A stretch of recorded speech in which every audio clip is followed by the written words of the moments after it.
All right. I dug this up from The Anomalist, bless your heart, theanomalist.com. And we've got it up at arpel.com right now. A video that's taken the internet by storm, and deservedly so. I guess The Anomalist was chasing links all day, all afternoon, trying to get a copy of it, but there were copyright issues, said they. But good for them. They got it. They got a mirror site, and then we finally found it up, I think, on YouTube. This is an alien. It's not really an alien, but it might as well be.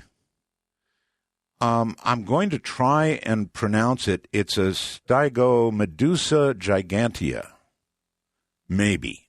I might have got that right. I might not have. It was floating near an ROV in the Gulf of Mexico.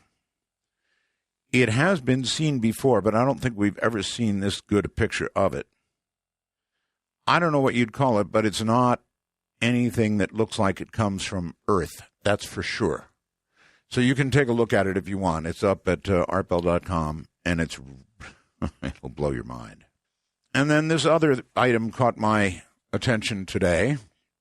Hackers say they have exposed unfaithful partners across the world. There's this cheating site, a website Ashley Madison, where, if you want to cheat on your partner.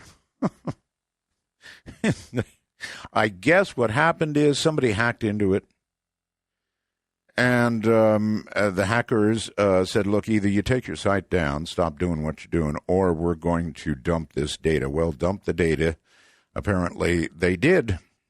They accused people using the site, the owners, of deceit, incompetence, said the company had refused to bow to their demands to close the site, so they took matters into their own hands, and there's a lot of information out there, which includes names, addresses, credit card info, those who were part of it.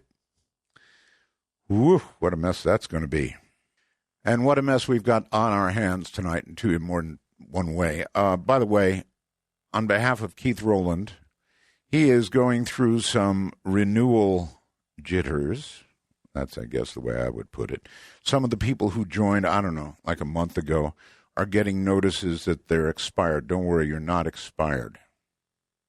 Well, I mean, maybe they technically think you are. It has something, Keith tells me, to do with the difference between West Coast time and Greenwich Mean Time.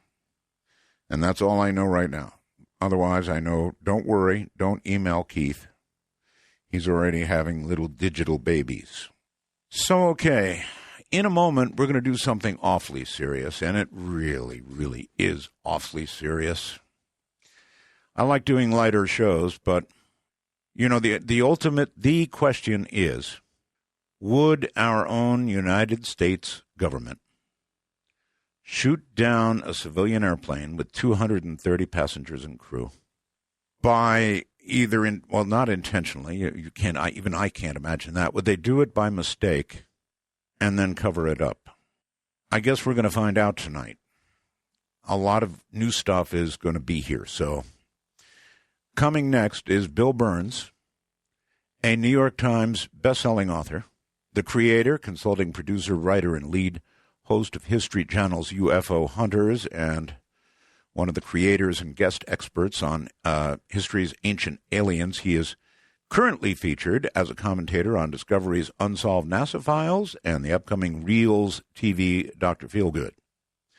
Birnes' forthcoming books are The Life and Times of Mickey Rooney in October, Psychiatric Criminology in January, UFO Hunters Book 2 in January, and Edison's Last Invention, The Spirit Phone, coming this spring. Fascinating stuff.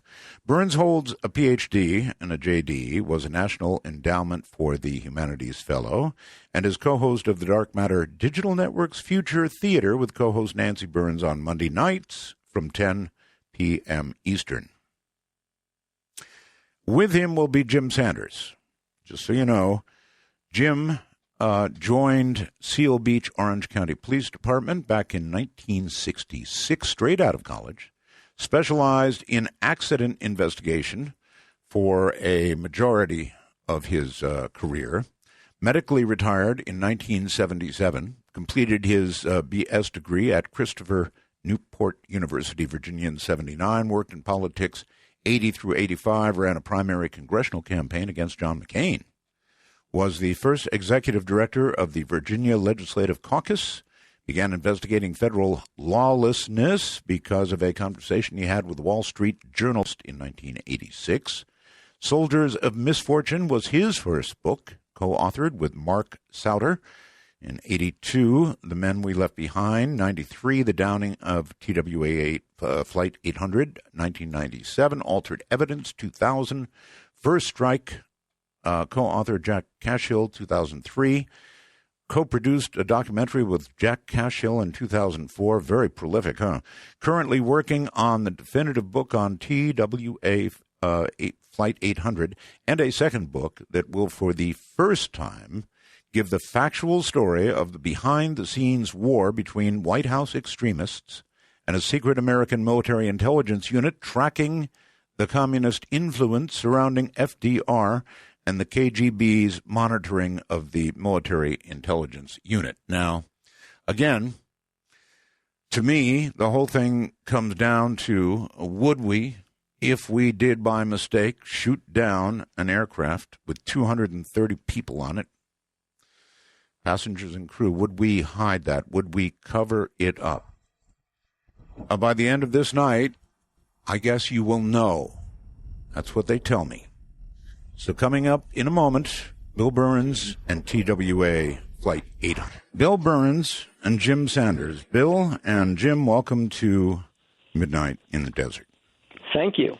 All right, you know what I just did? Just to start this out here, I Googled TWA Flight 800 just to see here's what came up.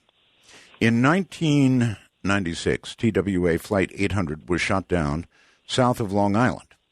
The government of the United States, despite the embarrassment of having been caught in court rigging lab tests and lying in its reports, is still officially attributing the disaster to a spark in the center fuel tank, while government spokespeople insist the witnesses who saw a missile hit the jumbo jet are all drunks.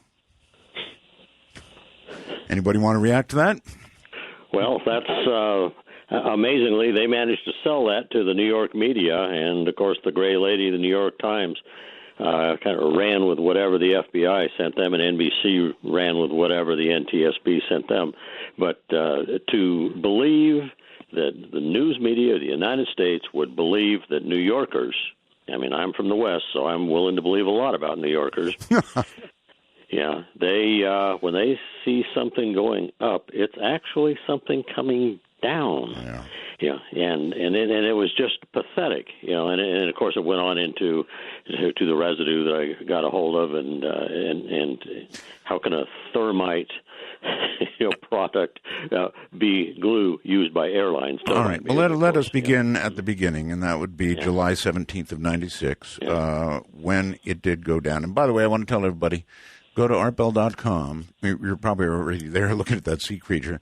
If you click on the picture of tonight's guests, you will then notice something else loads, and that's going to be two things, 2 still photographs and a video that you can see. Now, you don't have to be a rocket scientist, I mean that quite literally, to look at what you guys have presented, particularly the video, not that it's great quality, but what is there, I mean, clearly shows the trail of a missile going up, not down, not fuel spilling down, and that's the old story I heard. It's something going up to meet that aircraft that then explodes. Well, the human mind does a funny thing when it sees that. It goes, well, look at that, a missile, and then an airplane getting destroyed. About right? You're absolutely right. That's what happened. Yeah. This person who shot the video it was a beautiful night. The sun was setting. The moon was a crescent moon. I think the Venus was between its points. Beautiful night. And he's filming that. And then all of a sudden, out of the corner of his eye in a different direction, he sees a contrail, a missile going up. Right. And he focuses the camera on that. And he even says, it looks like a rocket. And he and his friend are looking at this thing, and then there's an explosion in the distance. and the FBI seized that video, took it from this person, locked it away for 19 years, and it was Jim's ability to wind his way through the system of Freedom of Information Act and mandatory disclosures that eventually pried that video out from the government, and it's sitting right here, and it's declassified. Can I ask a question about the video? Yes. Was it shot upside down? No, it wasn't shot upside down, but it was shot by the world's worst amateur cameraman.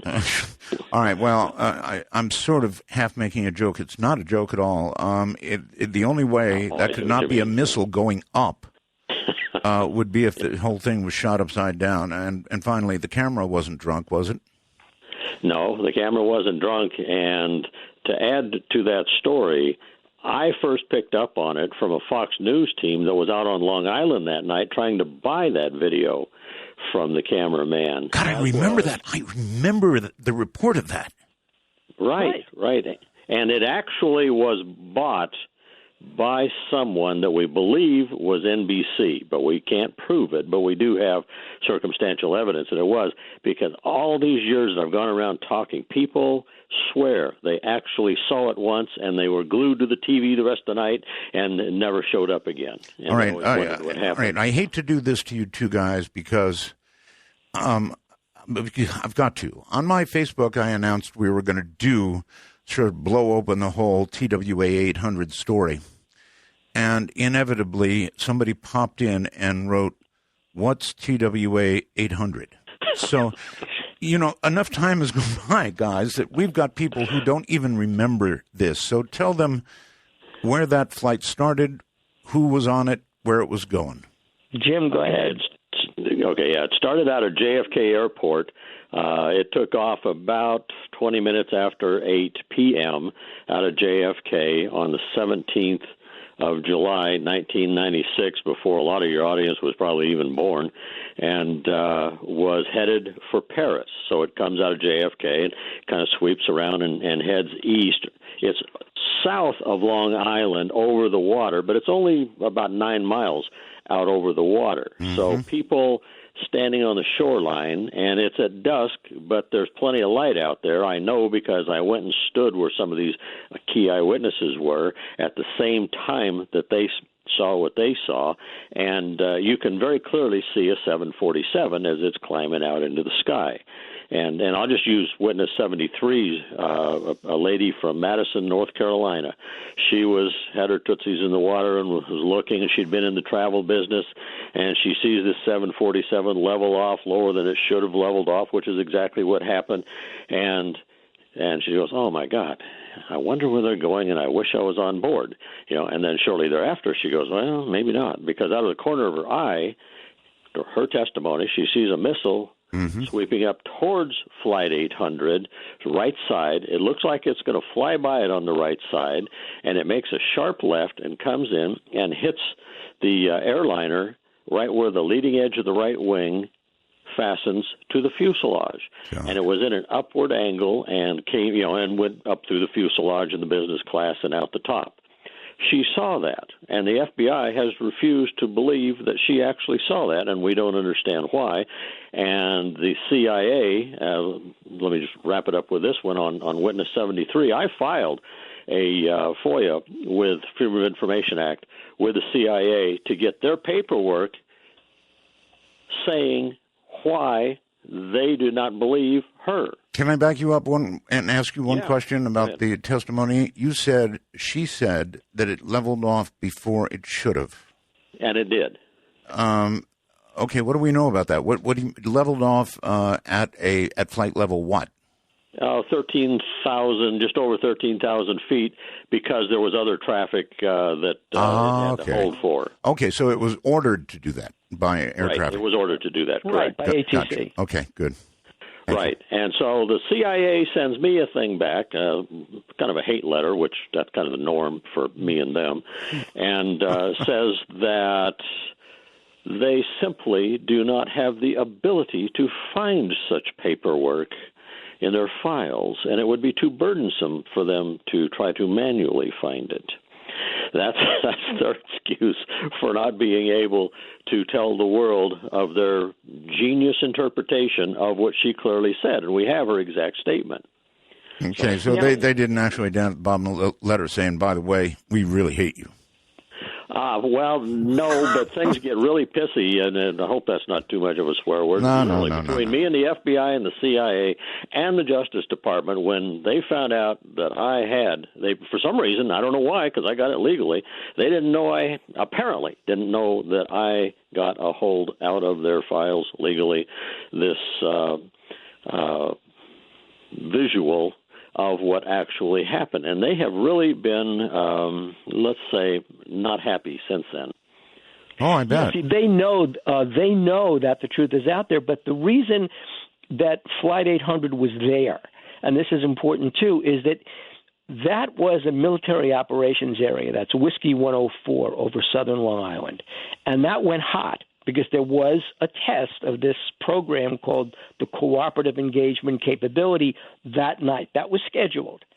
What happened was there were thunderstorms over Chicago that night, and the connecting flight to Flight 800 was held up at O'Hare. So Flight 800, which was an international flight, was held up so the connecting flight could get into JFK. Sure. That's why that plane was late going through Whiskey 104, not knowing the area was hot. How late was it? Not warned. And the Navy was warned. How late? About 30 an minutes. hour. Yeah, about an hour, yeah. An hour. That's a long time. Yeah, my wife worked for TWA, and at that time they would hold up planes, international in particular. They would hold them up for a long, long time so that people wouldn't miss their connection. Yep, I get it. Is it Whiskey 104 or 108? 105. 105. Come on, guys, get your numbers right here. Whiskey 105, okay? Right. And tell me what Whiskey 105 was, a military exercise area of some sort. Right. The Cooperative Engagement Capability Program, which was $1 trillion program, literally, to take the United States military into the 21st century, was tested because the Navy was the primary on this. Mm-hmm. And there was all these zones that are south of Long Island for doing different sorts of tests. And I got out of NASA, of all places, the paperwork proving that there were 6 days' worth of CEC exercises going on starting that night when TWA Flight 800 was shot down. And there's little doubt that CEC was involved in this. So what kind of assets, if that's the right word, would we have had in this area? We had destroyers and cruisers that were called AEGIS, Aegis destroyers and cruisers that were connected. That's CEC was part of that. All of these radars, there could be massive interference. They could steam in. This was supposed to be the final sign-off so that CEC could go into combat, and it had to be signed off by September 1st. Per Congress, otherwise they were going to defund it. So they had that. Every ship that the Navy had that had the Aegis on it was out in those waters that night. Okay. And then you had a submarine, and you had the Seawolf, and the Seawolf was doing inshore exercises on anti-aircraft exercises, and it was literal, which meant that's what the Navy thought it would be fighting: inshore types of engagements, supporting Marines, supporting the establishment of airfields. And the Seawolf, which was not yet commissioned. So when the Navy said we had no sub there that night, they were right. It was not yet commissioned, but the Seawolf was there undergoing testing in the CEC program. Okay. And it had a unique weapon system on it. It was the first American sub to be able to, from underwater, launch an anti-aircraft missile. It all connected into CEC because the Seawolf was supposed to go into the littoral warfare, which is shallow water is what it means. They go in first, and they're there, and there's other CEC-capable subs once this thing gets going, and they then protect the fleet as it comes in. That's what the Seawolf. It was a $2 billion sub, which was a lot of money back in the 1990s, a tremendous amount of money. And Congress wasn't going to fund anymore unless it proved its ability in the littoral warfare. Mm-hmm. Guess how much money Congress spent on it after July 17th, 1996? How much? $0. Yeah, so Congress unofficially knew the truth about what had gone on out there. Not everybody in Congress, but the people at the very senior levels. All right, so there were all kinds of things out there in this Whiskey 105 area. How big an area was it? I can't give you the exact dimension, but it's huge. Okay. It's huge. It's huge, and CEC goes all the way down to Virginia Beach, Virginia. So, and all the way up to Long Island. Yeah. All right. Is there any indication that the U.S. military had any sort of, target vehicles that it was going to fly over the area for a test? In other words, was anything like that scheduled, or could you find out? Yes. Yes? Linda Cabot two things. One, I have documents saying that they were going to use two different types of drones. And the other is there's a lady named Linda Cabot, was at a Republican meeting near the shore, near West Hampton, and she didn't even know it that night, but while she was taking photos, took a photo of a drone that was over land, and that's important because one of the things the Seawolf has to do and the CEC has to do is to be able to track in civilian airliners. You have all the clutter of land, and they're supposed to be able to track that drone. Well, here's the drone over land, right, and it's on her 35-millimeter camera, and the FBI refuses to give me quality photos of that. When was this? What time? This was, it was approximately, cameras in those days didn't have the little gizmos that generally show up on pictures these days, but it was about, in the 8:30 time frame, just a few minutes at best before Flight 800 went down. Oh, God. The radar signature, Aegis is pretty good stuff even today. The radar they've got is extremely impressive. A 747 presents one hell of a radar signature, right? Yes, it does. Yes. So are we concluding here that somebody on the ground, is this your conclusion, that somebody on the ground thought that they were firing at one of these drones, these targets, and it mistakenly fired at a commercial airliner? Is that the bottom line here? Loosely. The thing you have to remember is in CEC there's no human interaction. It's all computer. That's the whole point. A robot fired the missile. An algorithm fired the missile. No human intervention. Exactly. And since Flight 800 was not supposed to be there, essentially what happened was the missile was targeted. It was launched. A platform was designated by a computer. The launch platform was executed. The missile was fired, and that's when Flight 800 flew through and then had to settle down at 13,000 feet because there was air traffic overhead. And the missile, which was semi-active radar, homed in on a plane that wasn't supposed to be there.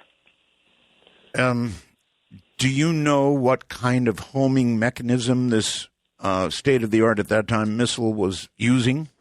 They had 4 possibilities, so we're making our best estimate, our best guess at what it was they were using, and on top of my head, I cannot recall, but they had 4 possibilities before the Seawolf, which I believe it was the launch vehicle of the first missile, the smaller missile that was seen by 2 absolutely critical witnesses as it was launched and shortly after launch. All right, and listen. It took off, and the one that Witness 73 saw. All right, hold on, guys. Hold on. We're at a break.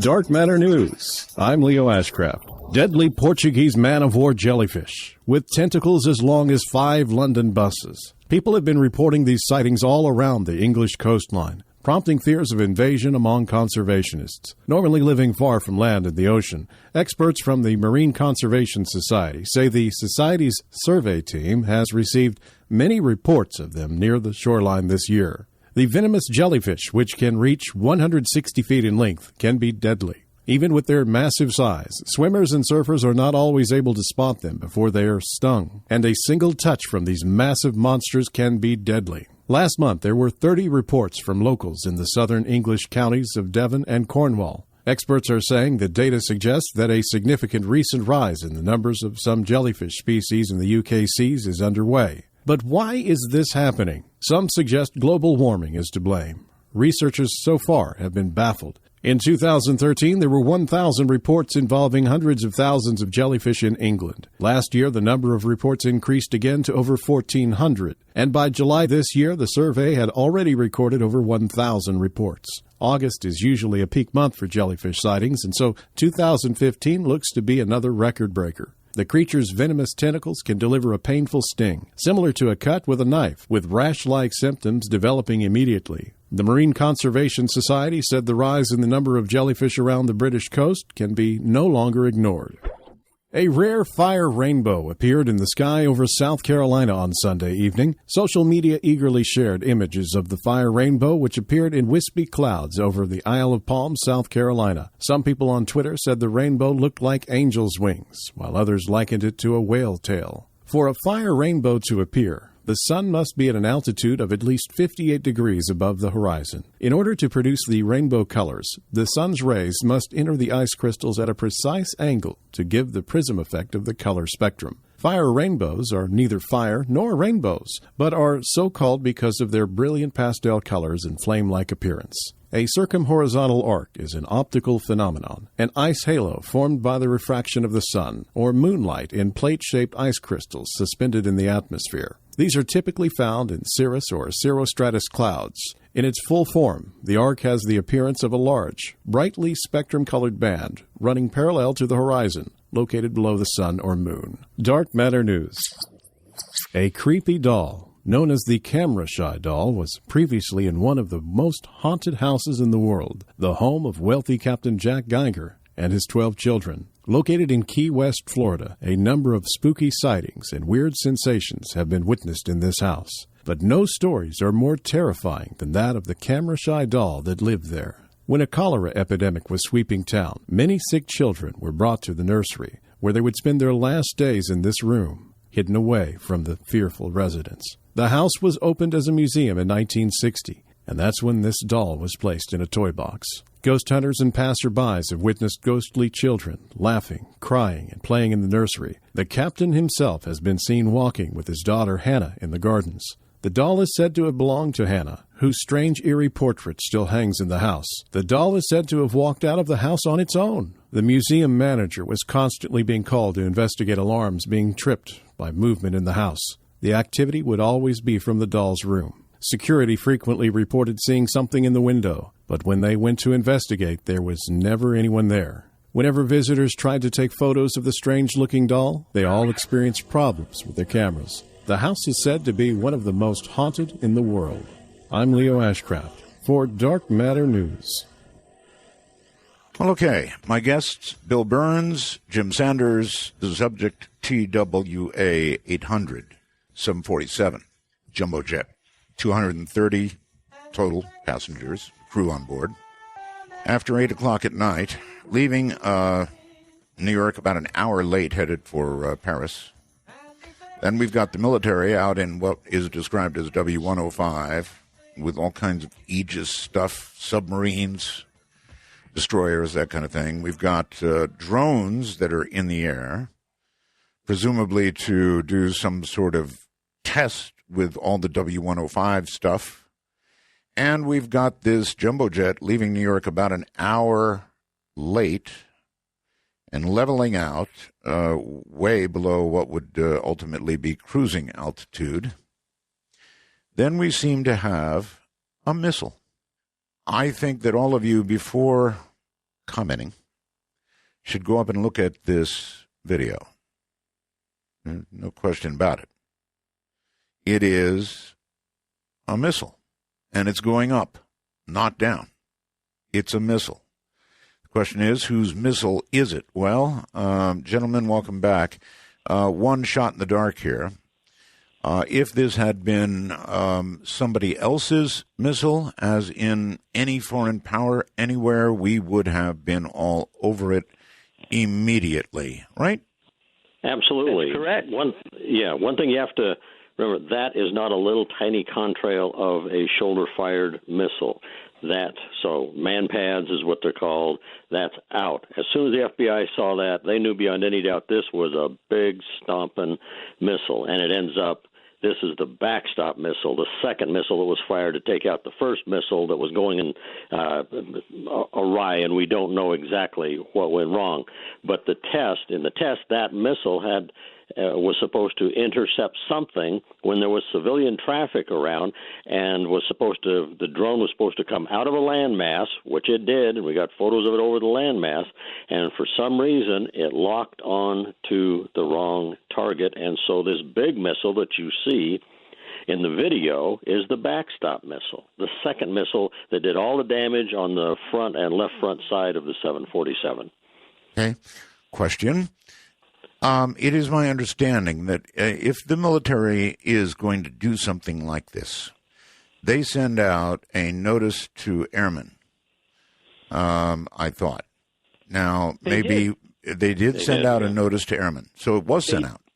Yeah, it was sent out, and for some reason, the folks at JFK, the air traffic controllers, didn't alert the plane that W-105 had gone hot. There was an exercise going on. The plane never knew. The plane never knew. I don't think the air controllers were supposed to be notified, actually, when you think about it. Yeah, because this is supposed to be something that they can do at any time, and civilian airliners can fly through it, no problems, anywhere in the world, and everybody will be safe except the bad people. Okay. All right. I saw I've seen any number of programs in which they explain, standing usually in the center or what's left of the center fuel tank, exactly what happened with a couple of wires, they say, delivering some sort of voltage to, the fuel that was remaining in there. There was residual amount of fuel. So it really made a big bang. That's their excuse of what happened, right? And there's not one shred of evidence backing that up. If you read their documentation, the final report in particular, they will say, well, if we had found this part, we would be able to prove this. And if we had found that part, we would have been able to prove that. Yeah. And they keep doing that for a while. Then they go, therefore, with the evidence we just presented, we declare it to be. Yeah. And it's just they never found the wires. They never found the wires at all. In fact, years later, we were doing an episode of UFO Hunters out in New Mexico. And there, before the hangar where we were filming, was a 747. Mm-hmm. Why is a 747 at this old airfield? So there was an engineer there, and I asked him, what are you doing? He says, well, this is the test. This is one of the test craft for figuring out how the center wing tank blew up on Flight 800. I see. And I said, well, did you guys ever find out how it did? And he said, no, the center wing tank never blew up. And this was an FAA guy. Yeah, and let me tell you, the most important thing in this is by virtue of being indicted, the judge, the one good thing she did was gave me 3 hours and allowed me to bring two attorneys to defend myself. Wait a minute, indicted? You indicted? I was indicted for investigating the investigators who were covering up the downing of TWA Flight 800. Oh, wait. How do you get indicted for investigating anybody? Well, there's a good question. You're not supposed to, but as the book will outline, it's a long story. Well, we can't do a long story, but give me the short version. I really want to know, how did you get indicted for investigating?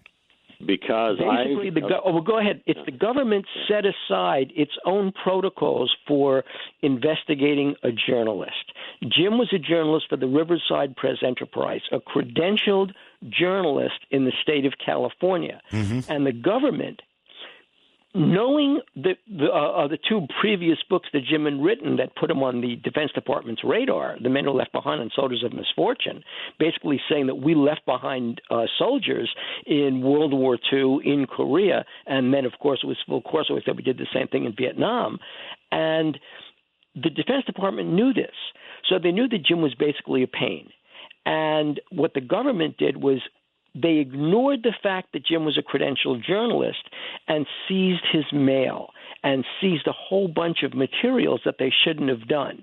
Then they went back and they argued, oh, gee, we didn't know he was a journalist, even though he came to their attention as a journalist. That being done, they then claimed that Jim was at the center of a criminal investigation, not a journalistic investigation, but a criminal investigation for suborning the theft of material from a federal crash site. And that was the linchpin they used to, A, try to prevent Jim from writing the book in the first place, and B, trying to take Liz Sanders, his wife, as a hostage to prevent Jim from writing the book. And that's how this whole thing got started.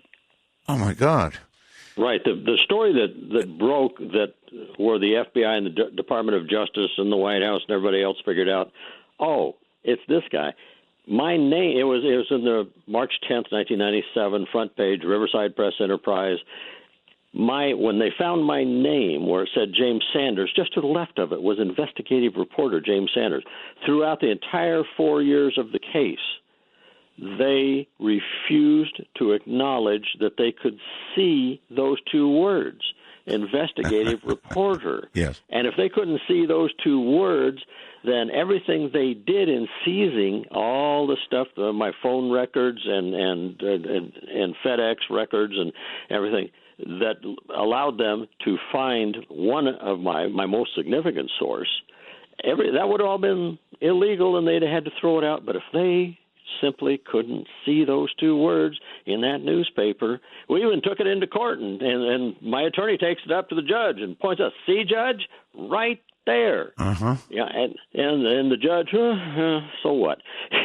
So that's the kind of stuff that we had to deal with, including the purging of the jury of anybody who was smart enough, which doesn't take a lot of brains, to figure out that the government may cover up, and the judge intensely interviewed everybody, threw out more than half the jury pool on her own, because she only wanted jurors who believed that the government couldn't engage in a cover-up. She said, I will not have a jury in my room in which any juror believes that the government is capable of doing such a thing. You know, guys, once I would say that, hold on a second. I would say there was a day in my life, and I'm pretty old now, 70. There was a day in my life when I never in a million years would believe the government was capable of a cover-up. In fact, when the FBI would come out and, do their little speech, as they used to do in the older days, about who they just caught, I bought every, word, hook,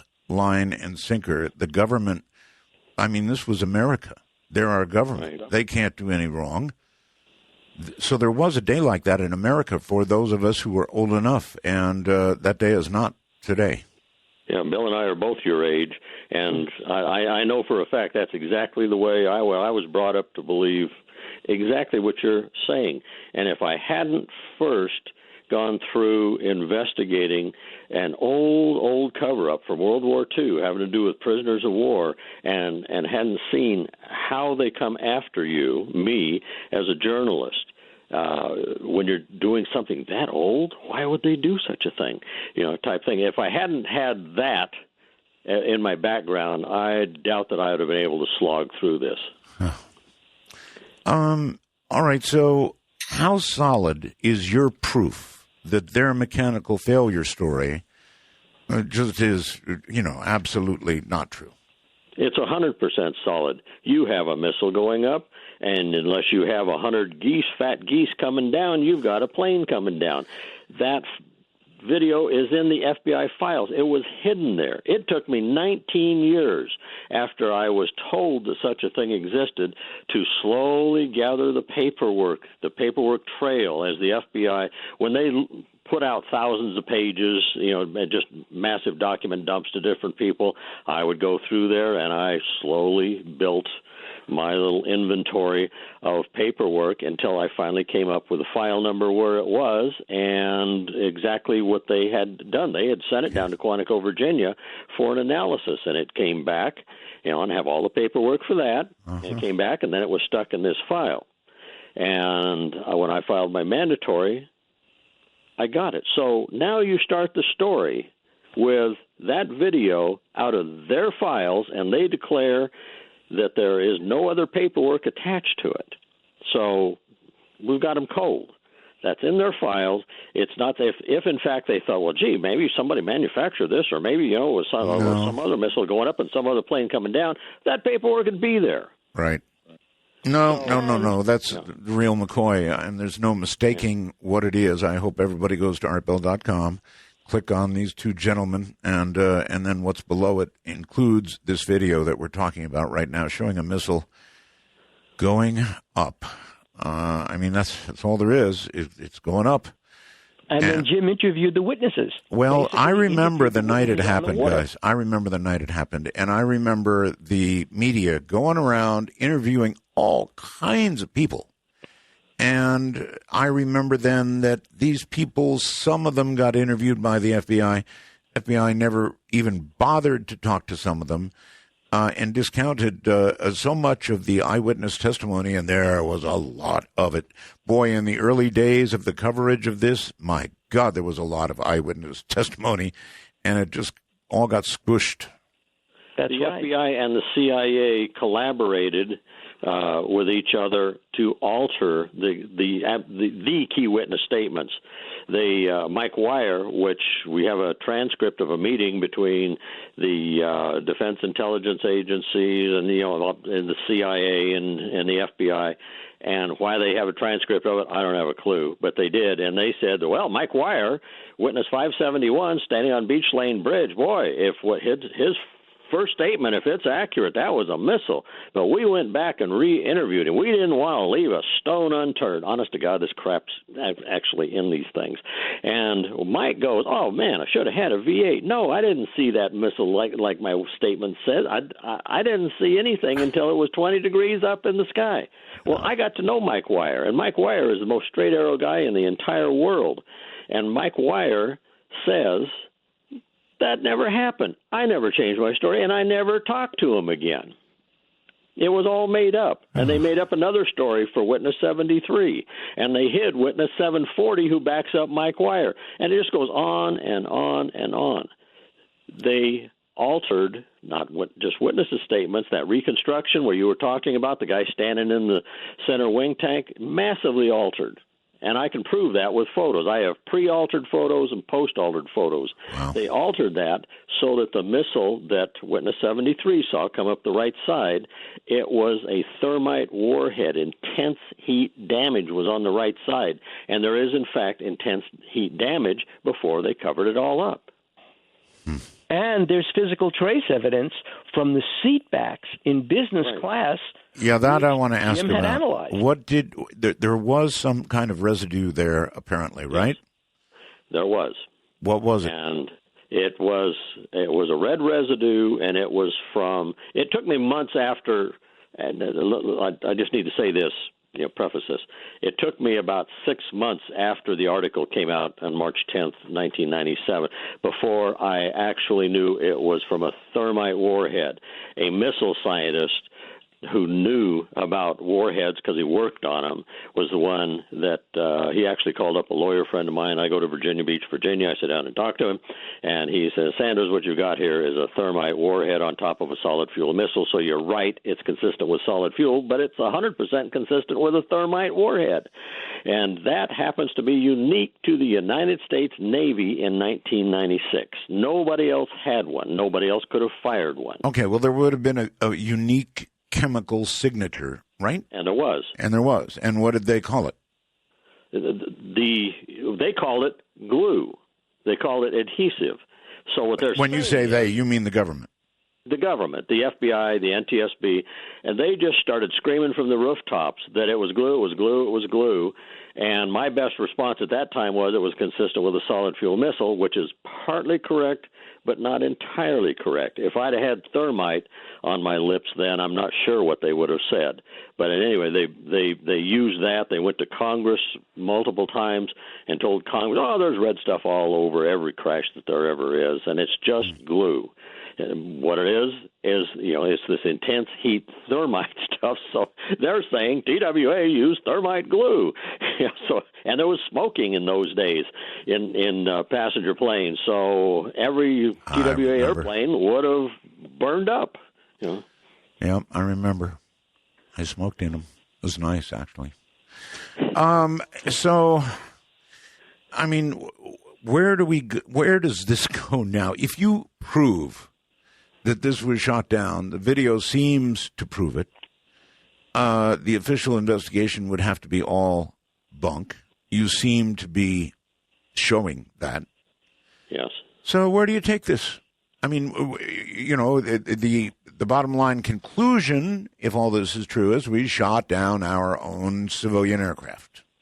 Right. And then the story takes a whole other turn, because what happens is after Jim's article, after Jim was referred to in the Riverside Press Enterprise, saying he actually was in possession of the red residue of swatches of seatbacks with red residue on them, then the FBI turns its attention to Sanders and to Sanders' wife. And there begins a long process in which they literally say to Sanders, give us the name of the person who gave you that material from the hangar, and we will not indict you. In other words, you're a journalist, reveal your source. Yeah, I got it. He doesn't do it. Right. Jim, so they wanted the name of the person. Somebody did give you that or gave it to your wife? Is that right? No, well, my wife knew who it was because she introduced me to him. He was a 747 pilot, and she was a instructor for TWA and a flight attendant as well. And because of that thin line right there, when I went face-to-face with the government, along with my attorney at that time, Jeff Schlanger, and told them, we're not giving you anything. And they go, okay, tough guy, we're going to indict, we're going to target. Okay, I got they came after wife. you. I got that they, even threatened your family. But you did, in fact, receive this red residue. It came to be in your possession. That's all I'm asking right now. Is that evidence of their criminal activity? Correct. That is accurate, right? That's accurate. Yes. All right, then this is a good place to stop. Hold it right there. Hi again, everybody. Bill Birnes and Jim Sanders are my guests, and we're discussing the downing of TWA Flight 800. I've got a bunch of messages here, and I want you guys to hear these. I'm going to read a few. Kingslayer says, absolutely chilling stuff. I remember being young, too young, worth mentioning, and listening to your original broadcast of the disaster and feeling absolutely betrayed. That was my first brush with cynicism. It's been a long road. Yeah, me too. Yes, it has. Jeff says, hi, great show. Sorry if I missed out. Could you please ask your guests where the video came from again? Who recorded it, please? Jeff. Well, that's easy. It was an amateur cameraman. We don't yet have his name. I'm working as hard as I can to get it. I'll either have it before the end of the year or we won't be able to get it. All right, so this got pried from the hands of the FBI. Yes. Mm-hmm. Jim knew where the file was, where this video was located, and basically asking about that file, making a mandatory request for material in that file. That's what pried her out of the FBI's hands. All right. And it was already declassified. All right. Michael in Virginia. Art, I want to know more about your guest indictment. What was it charged? Misdemeanor or felony? Was he found guilty? Was he sentenced? Thanks. It was felony for conspiracy, aiding, and abetting. The conspiracy was, even though I did not ask for the residue, but merely received it, and from Terry Stacy, 747 pilot, who was assigned to the investigation, who over a period of weeks we talked about it, and he goes, well, you're a retired cop, and they're refusing to tell us what, the FBI is refusing to tell us what that red residue is, so I give you a piece, will you test it? And I say, yes. I had First Amendment lawyers that were paid by the press enterprise out in California to monitor my actions, and they said, perfectly legal. It's within the case law at that, in 1996, without any problem at all, as long as I didn't say go in and get it. But he volunteered, brought it out, then I, as a journalist, was home free on it. Okay. So that was the case law. attorneys were monitoring it, but they did have this one proviso. The attorney out in California said, now, this is all assuming that the FBI and the Justice Department is not running a program that they, I can't remember the word he used, but basically if they are running amok, they're going to run over you. Then that was his final statement on that. All right. Well, to finish answering the question, did they run over you? In other words, were you convicted? Yeah, we couldn't put on a First Amendment defense. We were not allowed to defend ourselves, and I already told you about the jury, and we couldn't put on a defense. How do you not get convicted? You see, what the whole case turned on was, A, there was no conspiracy. Since Jim never asked for the residue in the first place, no two like minds conspired to commit a crime. Look, it's just like somebody who mailed me supposed parts from the crashed UFO in Roswell. Remember that? Exactly. Right. It's just like that. It's like somebody hands it to you and says, okay, check this out for evidence, and then you're doomed.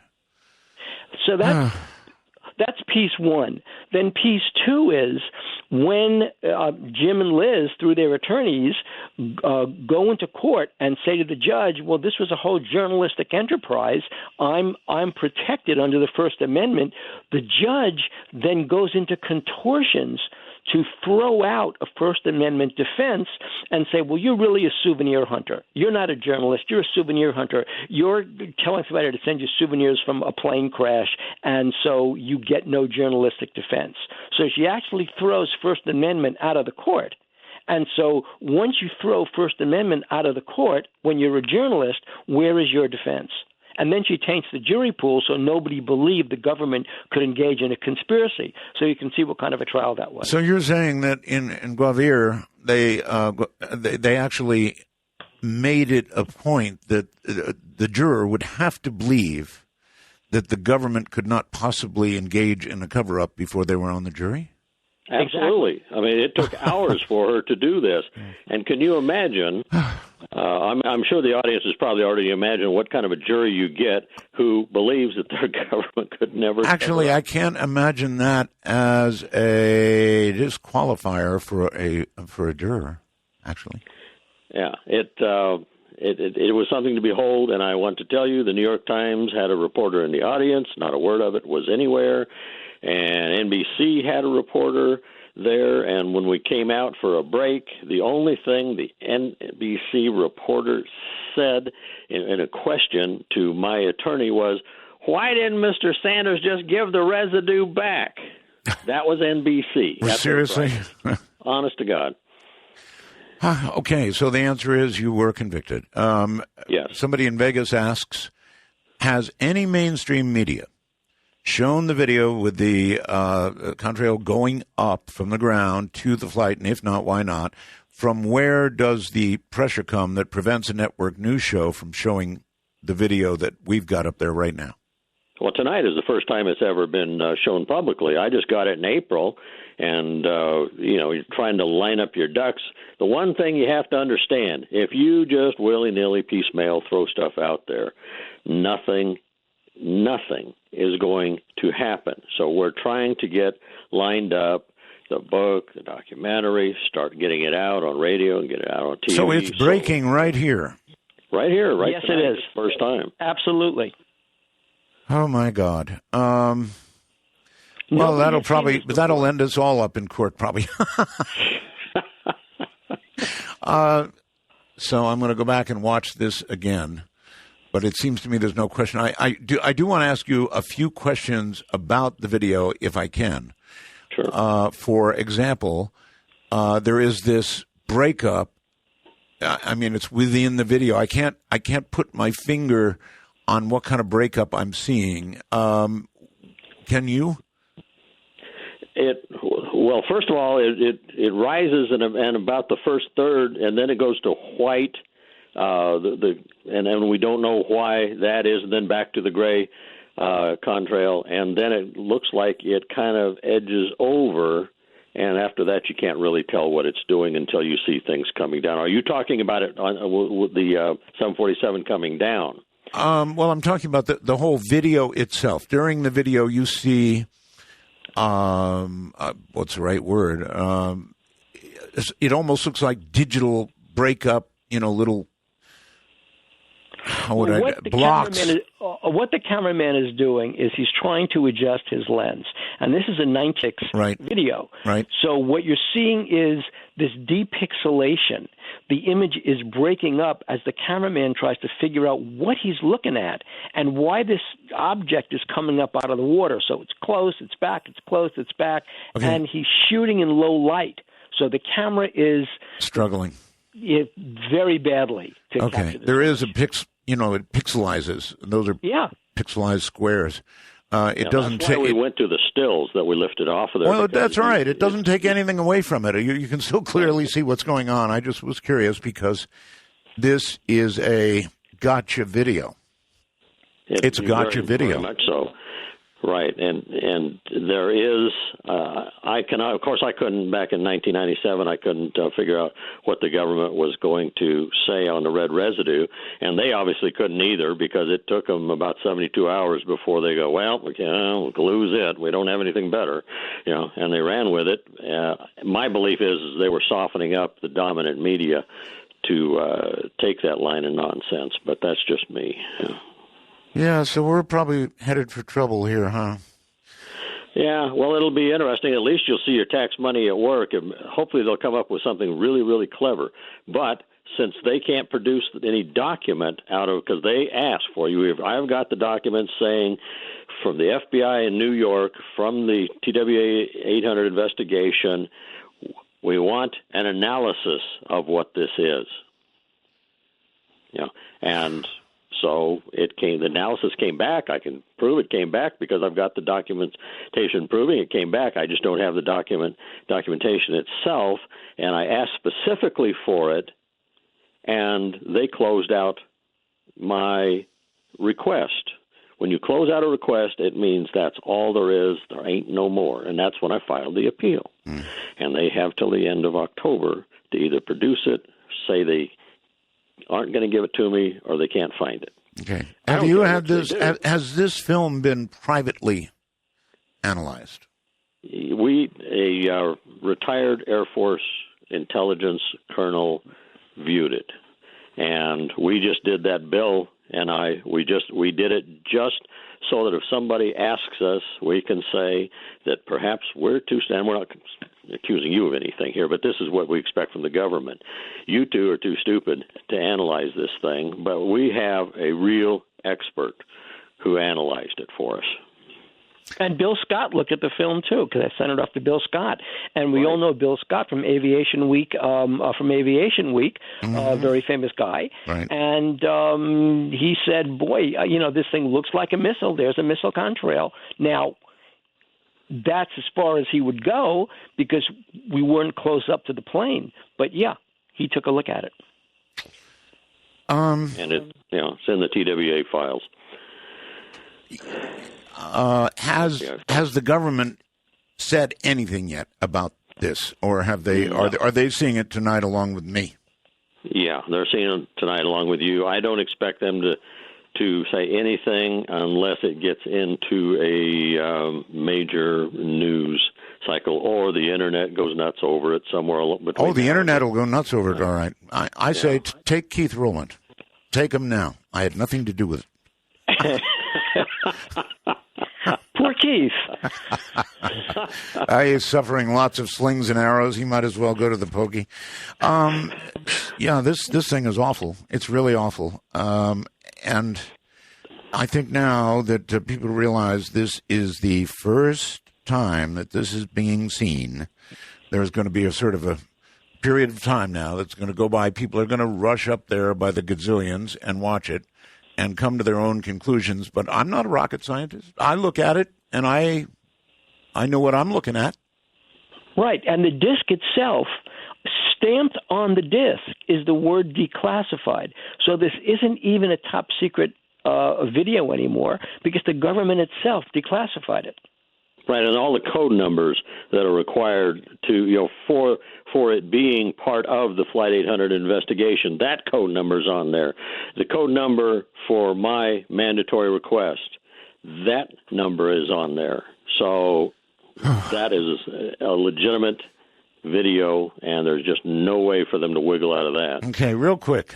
Jocko says, Art, did he appeal the conviction? I mean, if true, the judge ought to be disbarred. There's no way to lose that appeal if what he said is true. Yeah, it was appealed to the Second Circuit, and amazingly, Judge Sotomayor, before she was in the Supreme Court, was the only actual member of the Second Circuit there. The other couple of retired old guys who were there, and they altered the transcript of the trial. What? In their opinion. Otherwise, they would have had to let Liz go. So they altered it so they didn't have to. So it was sent up to the Supreme Court, and a beautifully worded piece by the Reporters Committee, attorneys, was put in there. And of course, the Supreme Court said no. The Supreme Court in the 70s literally destroyed freedom of the press, and they weren't about to do anything to undestroy it in the late 1990s. So, but yeah, no, she, the current, was probably her reward for doing it. Sotomayor, they literally altered the transcripts. And our attorneys, of course, wrote them politely, because attorneys that have to keep making a living up there. Oh, yes. You know, they act, frustratingly nice to each other instead of calling a spade, so to speak. But anyway, they politely told them, hey, that's not what it says. Here's what it says. And they essentially, give you the middle finger by ignoring it. Yeah, I'm familiar with how attorneys are. In court, they fight like dogs, and then when they recess for lunch, they buy each other drinks or lunch or whatever. I've seen that a million times. I'm Art Bell. This is from an airline pilot named Greg. Says, Art, as an airline pilot myself, flying the majority of my career in the New York area, are there any other pilot reports, in other words, other pilots in the area while flying, witnessing the shootdown? Yeah, 2 National Guard pilots, Bauer and I can't remember the guy, Fritz Myers. They were both officers in the National Guard. One saw the Backstop missile, and one saw the primary missile. They saw it, those missiles converge on what was Flight 800, and they were so close to it, they had to back their helicopter up. I think it was Apache attack helicopter. Anyway, whatever it was a very sophisticated helicopter. They had to back it up to get out of the way of falling bodies. Oh, my God. Do either of you recall that Pierre Salinger held a press conference, apparently or allegedly, to reveal evidence that it had been shot down by a U.S. missile, and was within this, Karen from Toronto thinks it was a day or so after? Yes, and boy, do we, because here's the backstory on that. Pierre Salinger basically had radar. He had satellite imagery that showed the plane had been shot down. And his son was a producer at HBO. So as the book is coming out, Pierre Salinger's son, this is incredible what the FBI did. Pierre Salinger's son contacts us, and I actually set up a deal for an HBO movie with the producer who'd purchased the rights the day after Roswell. So it was that company that was going to make this motion picture. Wow. With Pierre Salinger and Jim Sanders. Well, the FBI, because it was seizing material from Jim's mailbox, gets a hold of the contract that was FedExed out from HBO. So what they do is they subpoena the motion picture producer. Now, this is a major guy at a major law firm in Century City. So right. they basically sit this guy down, read him the riot act, and I had to walk into his office the next day. This guy is like furious with rage. I never want to have to go through what I went through with the FBI again. This deal is dead. You and Pierre Salinger can go anywhere else you want to. Yeah, I get that reaction. I understand. Yeah, that movie guy called me up that day and said, Sanders, I'm in the entertainment business, not the confrontation business. I'm sending you a letter canceling all of our contracts. So there went hundreds and hundreds of thousands of dollars that I desperately needed at that time to keep my fight going against the feds. But they muscled in there, and the guy backed out, as was reasonable. I can't say anything bad about him for doing that. But I got to tell you, I got to know Pierre fairly well for a period of time after all the dust settled on this, and he is now deceased, so I can tell you something that he told me then, but that I couldn't tell you while he was alive.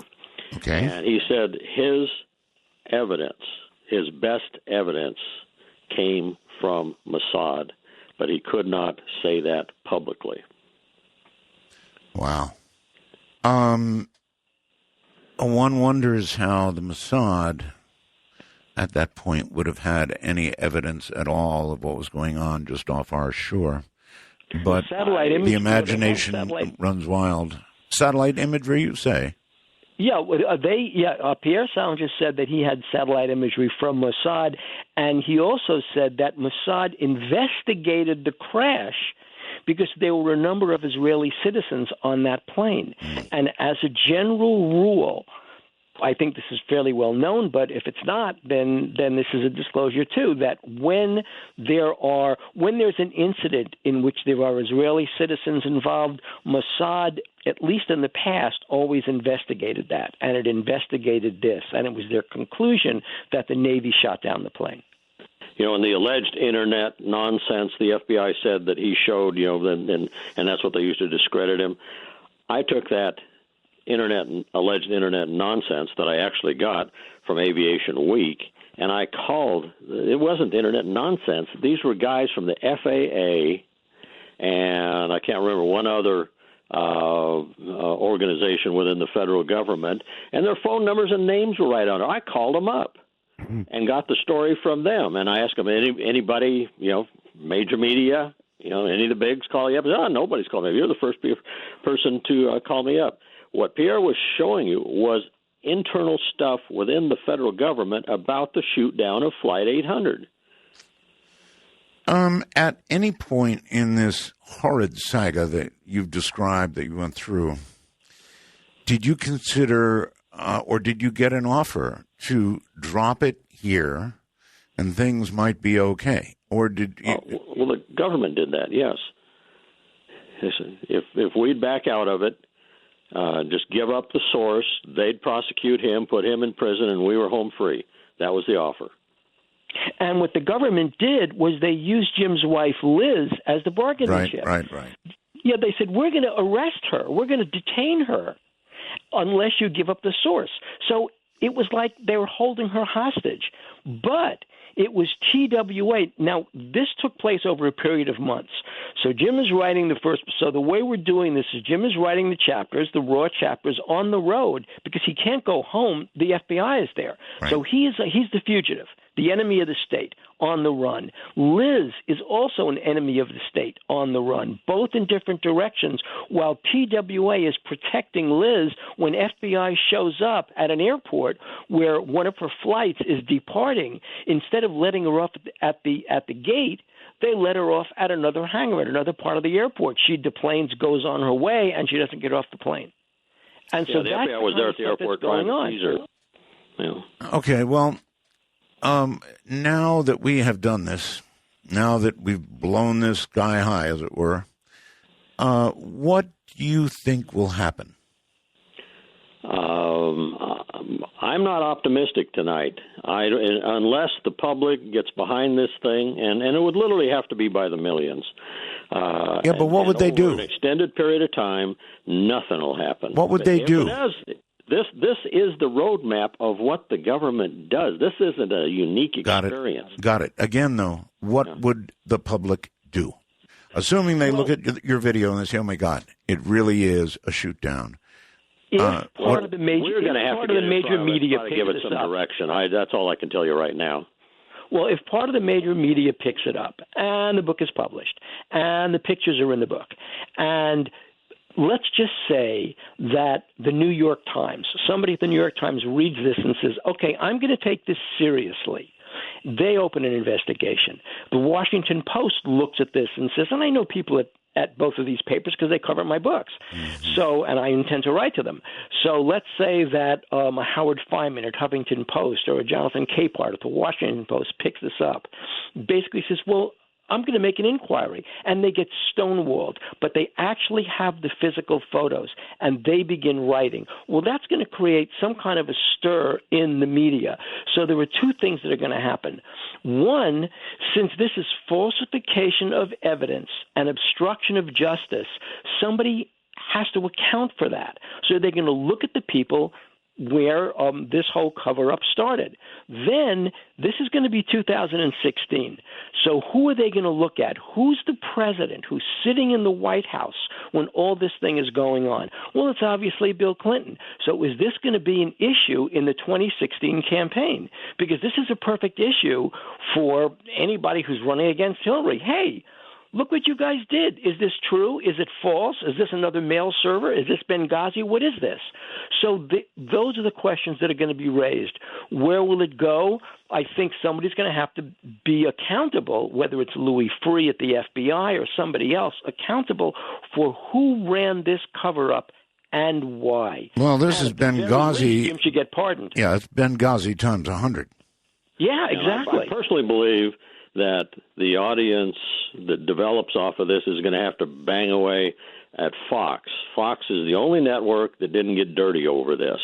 And Fox, because it was brand new, it didn't even hardly exist at that time, and they gave me the lead that led me to the video 19 years later. But even Fox, it's because I worked the right side of the street. When I was in politics, I was a Republican, and I worked professional politics. So Fox, as far as I'm concerned, with their 40% of the audience, is the one that people should really need to be banging away at. All right, hold it right there, guys. When I get back, I think we're going to open the phone lines. And if there's holes to shoot, pardon that wasn't really a pun, I know the audience will shoot them.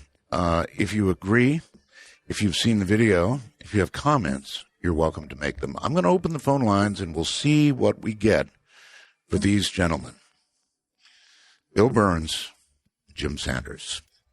Dark Matter News. I'm Leo Ashcraft. Google says 4 successive lightning strikes on one of its cloud infrastructure facilities in Europe last week permanently wiped out some customers' data stored on disks. Google called the incident exceptional and apologized to those affected. Google said this series of unlucky strikes happened on August 13 at its data center in Belgium. The lightning briefly knocked out power to systems that host customers' data and allow clients to run virtual machines in the cloud. Google says the lightning struck a local utility grid, and as a result, the grid lost power. Lightning did not strike the data center directly, according to a Google representative. A video shot in early August of 2015 appears to show a human-like figure, or humanoid, flying in the skies above Los Angeles, and it has gone viral. The sight was captured by not one, but 3 different cameras as a part of a UFO Channel Research Group's event. In the 3 videos, you can see the same sequence. The UFO was recorded at the same time, but through different angles. Video quality varies from each camera, and it appears to be real and not CGI. And maybe a humanoid sky anomaly that appeared to everyone at Sequoia Park that day. People can be heard in shock in the background of the videos. It appears to have separations in its spacesuit and a visor that you can see its face, which makes you wonder if it indeed is a humanoid inside. While Dark Matter News is unable to verify the authenticity of the video, the fact that it was shot by multiple people from different angles and on different cameras certainly makes it worth watching. Take a look at the video yourself. Let us know what you think at darkmatternews.com. Dark Matter News continues in just a moment. OpenMinds.tv is reporting that an Oklahoma witness near Tulsa reported watching and videotaping a cigar-shaped object descending in the western sky. This testimony comes from case 69200 from the Mutual UFO Network. The witness says they were driving home from work on Highway 169 northbound. They say they noticed it slowly descending in the western sky during the sunset. It was falling slowly enough to catch their attention. They pulled out their cell phone and took a photo and began recording video. The case was investigated by Oklahoma field investigator Eugene Zavandy, who closed the case as unknown. He states in a report that it appeared to be cylindrical, with axis vertical, the length about 3 times the diameter. The top end of the object was not sharply defined. Because the video was taken with the car moving, it is not possible to tell if the object was moving other than it was slowly descending. The object was behind scattered low clouds, indicating that it was a considerable distance away. The witness lost sight of it when it descended enough to slip behind buildings and trees. And in another unrelated UFO story from OpenMinds.tv and MUFON Case 69530, an Iowa witness at the Iowa State Fair wants to know what the object was following the presidential candidate Donald Trump's helicopter about 1 p.m. on August 15th. In the photos, you clearly see something dark and black behind Trump's helicopter. The weather conditions prevented the witness from looking too closely at the photo immediately after taking it. He said it was hard to see the helicopter because of the glare on the screen. But later that day, as he was sitting in the shade, he said he got his phone out to see how the picture had come out, and that's when he noticed the object in the photo. The witness said he didn't see the other object while taking the photo. Iowa MUFON is investigating. The object could be a number of things, from a second helicopter to a bird. Photo analysis should be able to pinpoint exactly what the object is. This is the speech that Trump was making at a fair that was offering rides on his helicopter to children, and one in which he called himself Batman. That Trump. For Dark Matter News, I'm Leo Ashcraft. All right. Bill Birnes and Jim Sanders are here, and they have submitted a video, which we have at artbell.com, which appears to conclusively show a missile rising to shoot down TWA Flight 800. Now, you've heard the backstory, what they've gone through. If you have a question, here we are and available. The public number, my number, is area code 952-225-5278. Again, 952-225-5278. Or call us on Skype. Feel free. We are, if you're in North America, America or Canada, MITD 51. That's actually what you put in Skype to call us for free. MITD 51. If you are outside of North America, it's MITD 55. That's MITD 55. All right, gentlemen, welcome back. Are you ready to take some calls? Sure. Before we do, there's another confirming person for this whole event, and that's John Callahan, who is the FAA chief investigator. We all know John Callahan from the JAL flight that Bruce Maccabee has written about. It was a UFO encounter, and Maccabee was the guy who had all the radar tapes. The CIA walked into a meeting about this event and really took the radar tapes away. Well, we spoke to John Callahan at the National Press Club, and he basically said, yeah, it was a missile. It was a Navy missile that shot down the plane. Okay. Are you now ready? Yes. All right, let's do it. We think we are. All right. Bill Birnes, Jim Sanders, and somebody on Skype named Scott. Hello, Art. How am I coming in? Fine. Great. Go right ahead. All right, great. I just want to tell you that for everybody that is on, that's listening to you, and they do tweets also, they wish that you had a fourth hour. Well, maybe, I oh, I'm sorry, Art, but maybe Phil Hendry could do the fourth hour if you didn't want to do it. Yes, maybe he could. I know a lot of people want 4 hours. Question. Yes, go ahead. I'm very glad to talk to both of your guests. I was wondering, from 1996 to the year 2001, do both of your guests, do they believe that the United States technology has advanced so much that 2001, the 9/11, the bombings and the crashings into the buildings, were those because of advanced technology from the year 1996 to 2001? I don't get what your question is. You're talking about two different things here. Well, it's simply just they were able to cover up in 1996. Right. But in 2001, it was most obvious listening to your two guests. I've listened to them previously on other media, but have you seen the video? Oh, absolutely, and it's obvious. All of it is obvious. Okay. Well, I'm sorry, I didn't get the. I guess it was a 9/11 kind of question. In other words, could they have faked 9/11? I think that's. I think I can answer that because of what my next book, which I won't go into tonight, except to say that the United States government has been doing these massive cover-ups since World War II, and they have become more professional and more professional as they learn by their mistakes. Our media has not kept up with it and are now, as far as I can tell, hate to say it, Bill, but tools. All right. Well, I guess I better ask you straight out the question. I don't think that 9/11 was a cover-up. Yeah, I think I did see airplanes crash into the buildings. No, I'm asking you. Is it your view it was a cover-up? I don't know. I don't have time to go into anything but what I'm doing. I'm just saying if there was a critical national security issue that was going to get them unseated from their positions of power, then yeah. Okay. Well, I know where that caller was trying to go, so I went there for the caller. Yeah. All right. Somewhere in Virginia, you're on the air with Bill Birnes and Jim Sanders. Hi.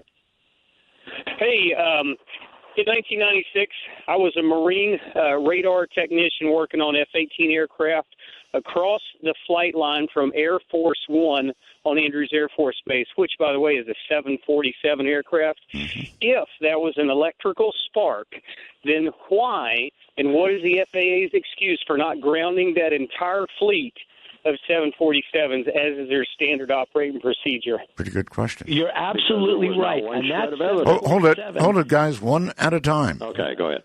No, I was just going to say that the 747s had been in service for decades.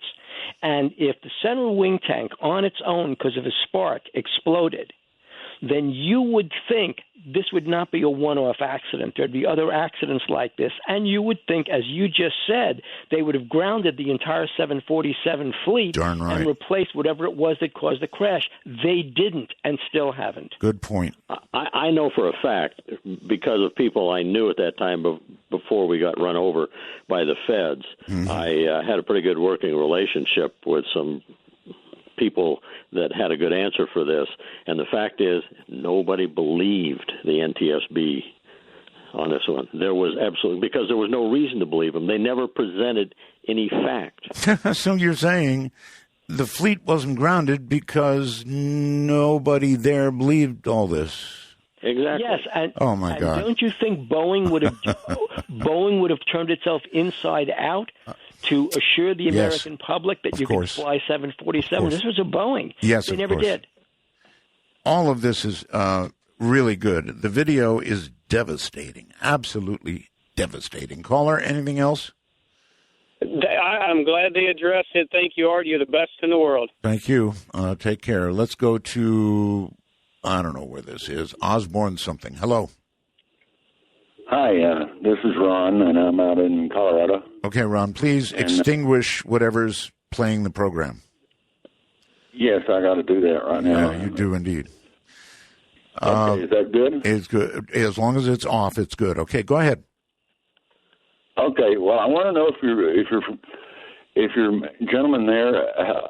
I was in Houston at the time, and I had personal friends that were working with TWA, and they came home with the rumor from TWA, what was it, the scuttlebutt in TWA, that there was another TWA airplane on the runway in front of the Flight 800, and it was taking off, and it was loaded with high-ranking Jewish officials. It pulled to the side, the other one took off and took the hit. Now, I don't know what that says, but I kind of remember something about that, gentlemen.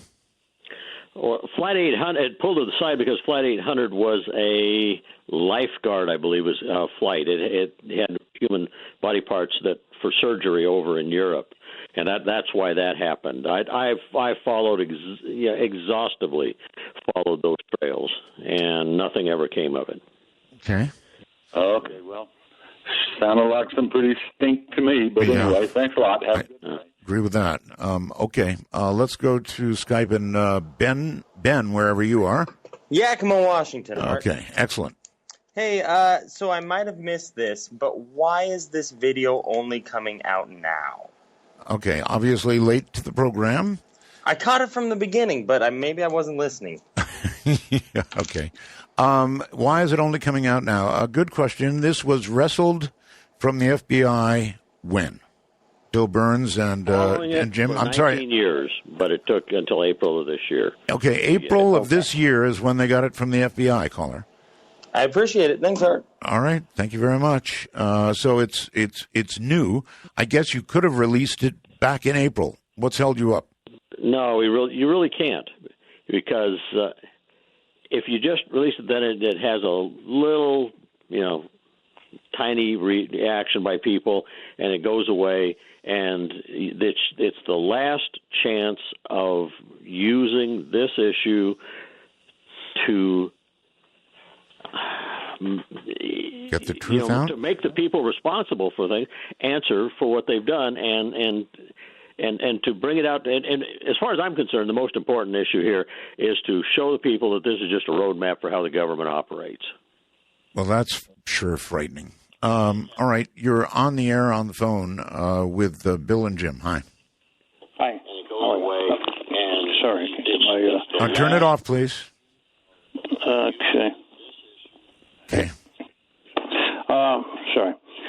Anyways, I was working as a jet engine assembler a few years before that happened. Mm-hmm. I knew a guy who was a guy that I worked around was his wife and two children were on KAL 007. Right. I followed that TWA 800 very closely at the time, and wanted to ask Jim if he knew that the senior software designer for the Aegis missile system was on that plane. No, I did not know that. If I knew it, I've forgotten, but I don't think I would have forgotten something like that. Yeah. No? Oh, well, maybe it was false. Maybe it wasn't true. I thought I was aware of that at the time. Also, are you familiar with the book Unfriendly Skies, Rodney Stiff? Mm-hmm.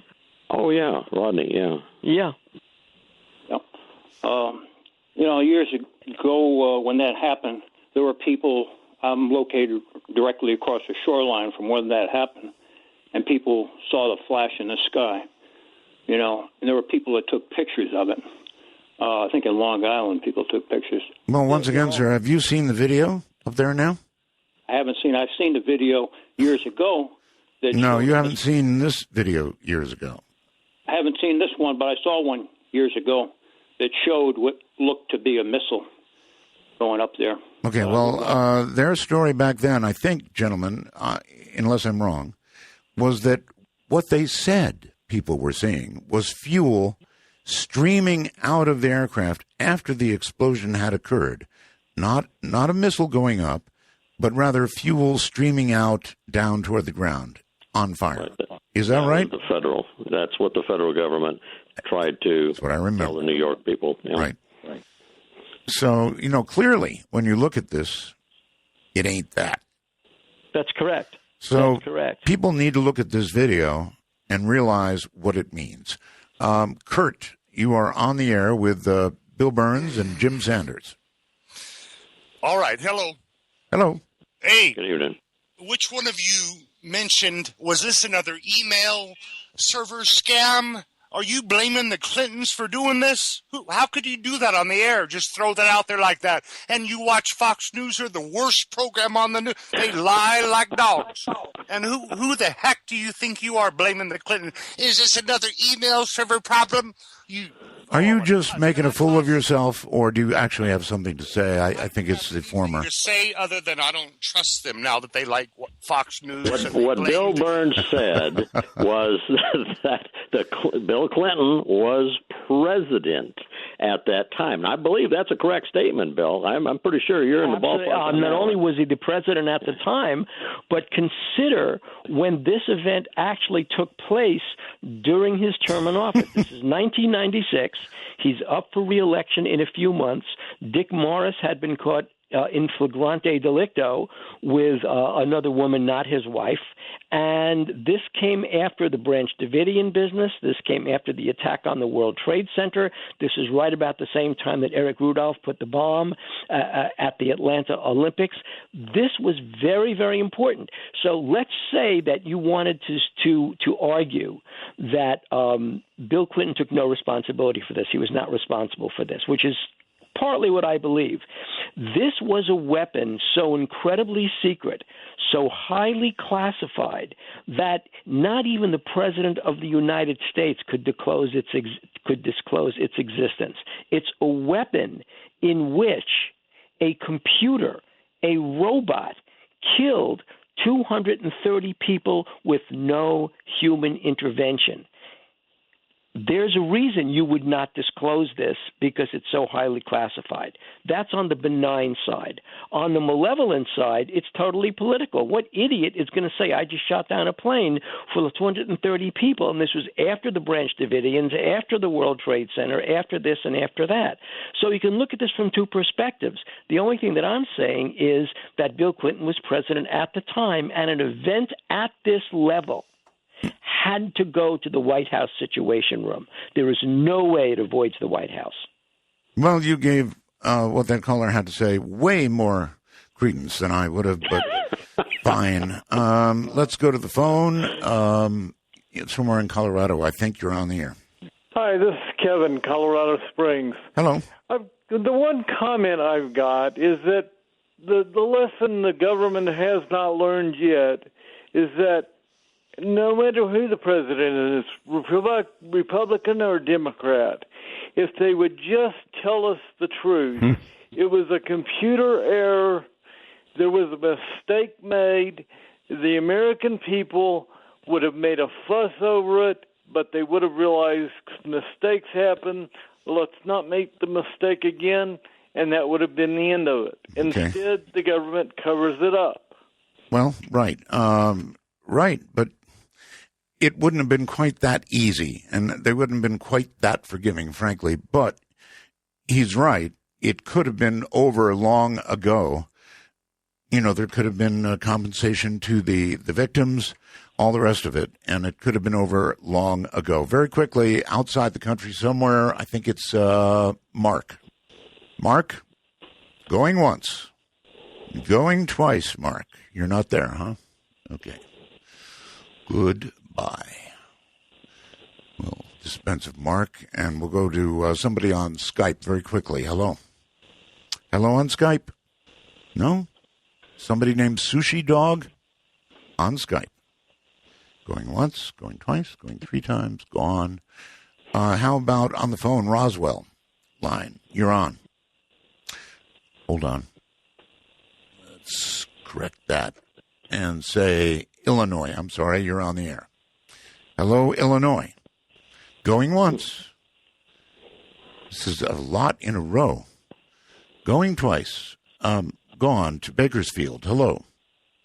Hello, Art. Good to hear your voice again. Good to hear a human. Go right ahead.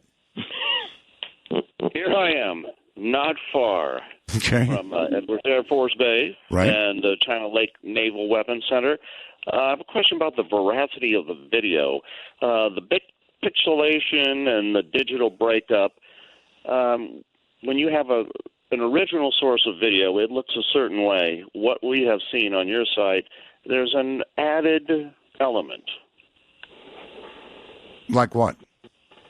Another video source, another video single. An original video can break up in only so many ways. And what is appearing is something from another source, not from that original video. And you will see little faces and things that have nothing to do with it. Okay. Well, no. What happened was this was a section to answer how this video came to be. This was part of a 15-minute video where the first long period is literally photographing the moon. I mean, that's what this guy standing on a rooftop is filming, this beautiful summer evening, beautiful moon. He films a sunset, he films the moon, and he's traversing the sky with his camera back and forth. Then at the very end of the video, that's when he sees the contrail. What a video lab did was it cut off the first part of that, because you're not going to spend 15 minutes downloading a video.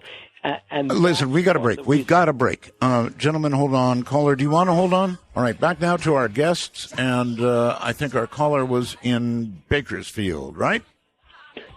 Philadelphia Freedom, 2 minutes after the hour, Sir Elton John. Yeah. Anything else? In there. Yeah, let me talk. First of all, I'm native from Bakersfield, graduated from EB in '63, and let me take this.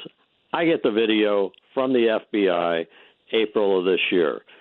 When the FBI seized it, it was a CD-ROM. And so somewhere in the process, they had 10 copies of that CD-ROM made. I do not know whether the DVD that I got was from the original or number 10. But we have, and from there, they then lifted 49 more stills off of it. So when I get it, I don't know where in that process of original plus 10 more, so 11, which one of those was the one that was put on the DVD. I get the DVD. I take it to a company here in Las Vegas where I live that has done great work for me over the years. And as we're going through it, they're saying, that, this is the worst cameraman in the history of the world here. And, nobody's going to sit through that except a news organization if they're trying to prove it. We have in our possession the one that I got and all the documentation, and that's what any news organization would get to do their own analysis. In order, what you have is they suggested at the studio was that we take the last contrail that could be seen and the first of the plane coming down, and that would give an abbreviated moving visual of what happened. And then I have had probably about 20 stills lifted off of there that are really highly revealing. That's the process we're going through now. What I'm talking about, having spent 35 years at all the big TV networks, you can pixelize a video in an original video. What I am seeing on the site is an additive, a different stream. Either the camera operator had a dirty tape and it was the previous story, but the pixelization has nothing to do with that original image. It's something else. All right. Well, Christy is on the computer saying, Art, your caller's wrong. I live video production and post-production for 20 years now. Your last caller saying, let me finish, let me finish, or I'll just turn you down and finish. Your last caller saying the distorted pixels are a second source is wrong. Now I'm finished. I see a little Hawaiian girl. So, for what it's worth, we've got two people claiming they're both experts, one saying it's a second source, the other saying wrong. Well, who do you trust, Art? I don't know anymore. Okay, I'll send you my Vita tomorrow. Okay, well, do that. Yeah, and it's great to hear you again, man. Thank you. I'm not saying I don't trust you. I'm just saying, or I guess answering your question, who do you trust? I have no idea. I am not an expert in video. I just gave you a second opinion on the spot. We'll go over here to this Skype and say, Lee, you're on the air. Hi. Hey, good morning, gentlemen. How you doing? Doing fine. I'm glad to take. Thanks for taking my call. Sure. I just have a question about the 2 minutes that are missing from the video. 2 minutes that are missing from the video. Yeah, and the time you can see though, still goes up. Yeah, you're going to have to get closer to your mic because you're like dropping out or something. I am so sorry. I'm on a headset. That's better. Okay. So there's 2 minutes in the time code from the missile goes up, and then the plane's coming down, but you don't see the impact. Okay, that's right. Gentlemen? Right, exactly, because the cameraman didn't know, apparently, didn't know. There were quite a number of times when he swept left and then he swept right, in which you can see what's the contrail going up, but it's towards the last contrail. He doesn't focus on it until after it had finished climbing. But by lifting the stills, you can see the progress of the missile. And then, yeah, you're right. It's about 2 minutes before, about halfway down, you don't see the strike, and you finally see the about halfway down the 747 coming down. That's because he's sweeping back and forth and does not focus on the contrail, so we don't see the hit. There's no missing 2 minutes anywhere. All right. We have what for us is the original, but it's not the original. It's the best one that the FBI gave us. We don't know if it's number 11 or number 1. Right. We have that to give to the media along with all the documentation when they start asking for it. We're giving the audience a view. Sure. Nothing's been cut. So you're seeing this first, folks. First. Yeah. All right. Outside the country somewhere, Mark, hello. Yeah, hi, Art. Hi.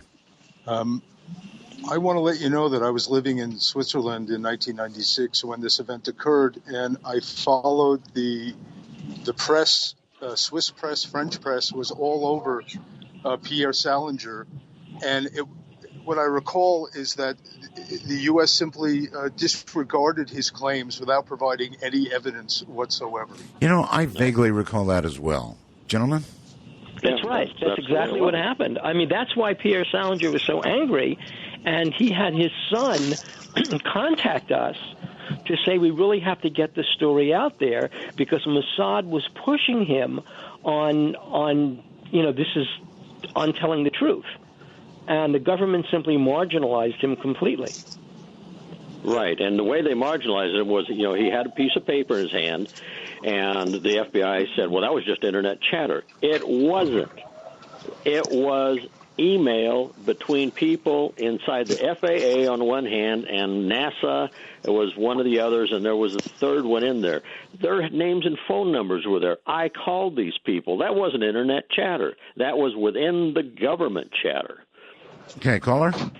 Yeah, Art, I wanted to say the reason you didn't get me before, I was on a Swiss train that went through a tunnel, and now this is your first call from a Swiss street tram through the city of Bern. Thanks, Art. That's incredible. All right, thank you very much, and take care. That's really amazing. Technology today is really amazing. Magus, I believe it is, outside the country yet again. Where are you? Hello again, gentlemen. I'm in Romania. Okay, Romania. Go ahead. I have a general question for all of you. Yes. Do you think that because the government allows discussions and talk shows about conspiracies that people are less likely to give them a second thought? Do you think people just like living in denial of certain things? What a really good question, actually. It's a good question. That's an excellent question. I think that there's a psychological reason behind it. And the psychological reason is that there is a framework of reality that people share. And that framework changes from, let's just say, community to community. And things outside that framework tend to get marginalized. And so when you talk about various conspiracies, 9/11, JFK, UFOs, Roswell, when you talk about them, you have to figure out where in the scheme of things that conspiracy fits in terms of a frame of reference. And the frame of reference changes. So people, with respect to Flight 800 and that shootdown, didn't really grok or understand the magnitude of this because the media just turned away. Now, they either turned away willfully because of access journalism, or they turned away because they couldn't even comprehend the fact that the government could do something of this magnitude. I think it's the former and not the latter. But that's the reason that conspiracies sometimes work. Let me jump in here real quick, because in 2004, I got a hold of a major work that DOD was doing in the 2004-2005 timeframe. It was a study and a paper on how to handle the internet news services that seem to be taking over from the traditional news services. And because there were literally dozens to hundreds of them, they were coming up with a program in terms of they had to be credible, and it says they had to destroy the credibility of their opponents. Well, they sure went to work on you. Yeah, they did, and that is what the government has learned. They have really learned by their mistakes. The government isn't as universally dumb as people think. They learned by their mistakes, and our side of the fence, whatever that is, the news media simply hasn't. All right. Huna, I believe it is, on Skype. You're on the air. Hello? Going once. Going twice. I guess people aren't ready. You got to be ready when you're going to call on Skype. Cortland, New York, it is. Hello? Yes, this is Aaron. Hi. Hi.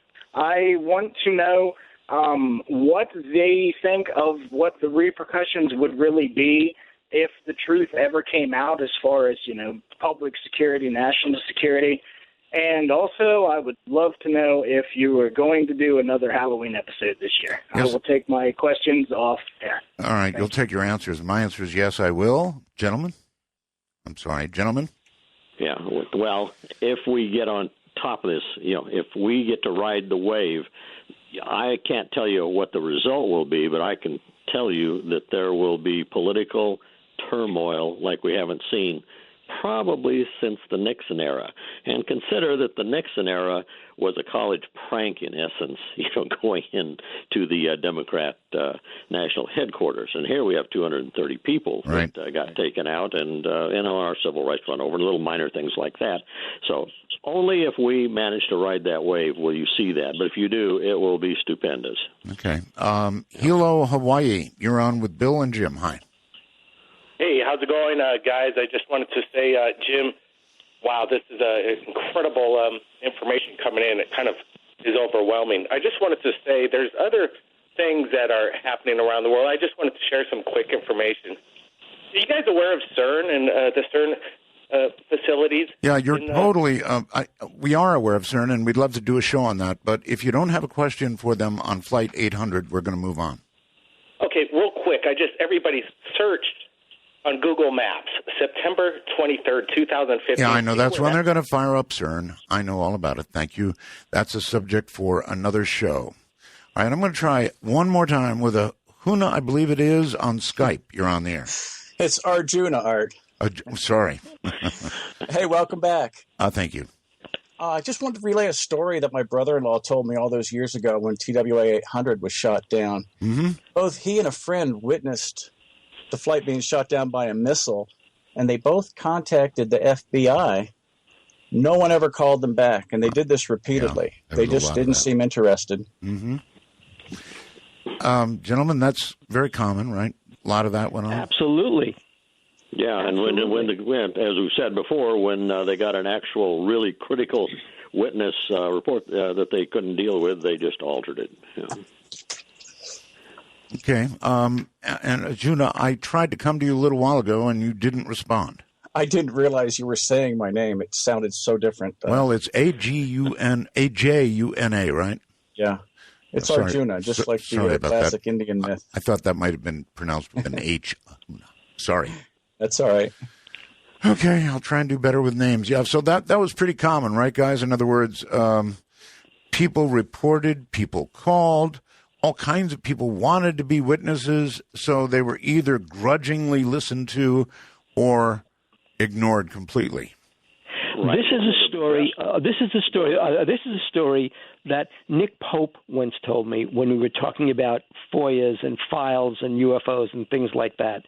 Nick Pope said that it was a practice among the British Ministry of Defense, and he assumed that it was also a practice in the United States Department of Defense, that if inconvenient information was coming into an agency, and the agency didn't want to have the problem of recording the information, taking it, logging it, saving it, and then having to disclose it, they simply ignored the information because then they don't have to worry about having to disclose it.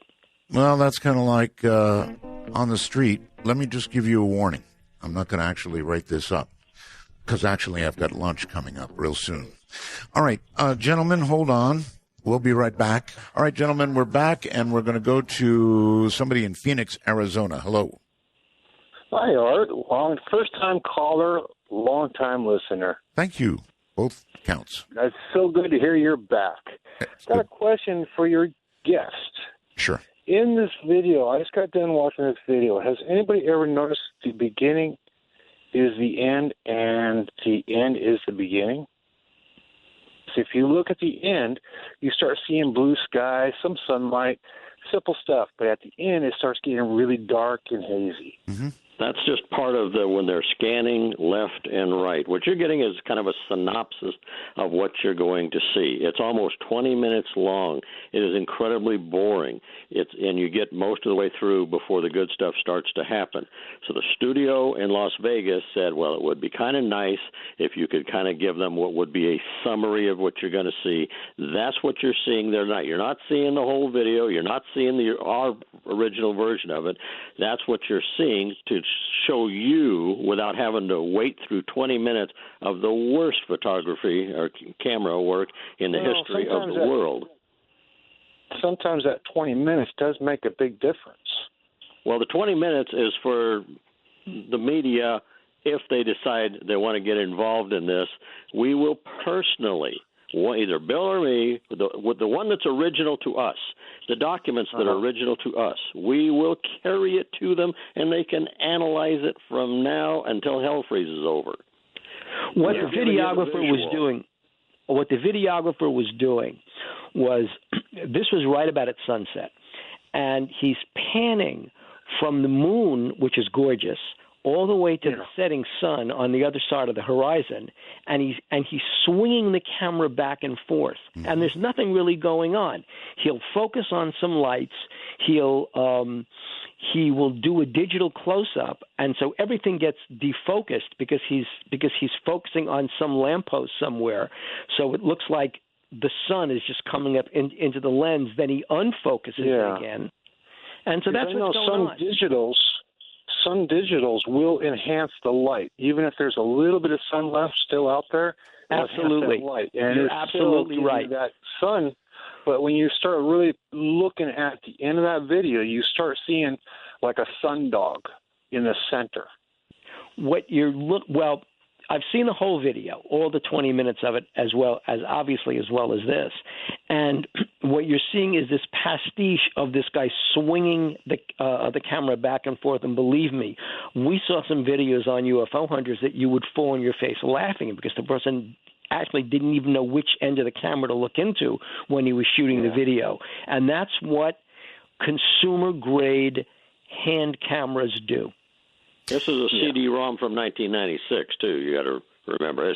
This wasn't a professional camera, wasn't a professional cameraman. It was amateur work and an old technology that, again, whether it was the original or number 11 that they had copied that I got a copy of, it's the original to us that you're seeing something that the outfit here in Las Vegas thought, and I thought was a good idea, to get something that kind of shows a summary of what it just kind of looked funny because when you're watching that video, like I said, it looks like the end is the beginning because it's still, you have the blue skies, you still have all that, and the end, the beginning from the video, it's the end.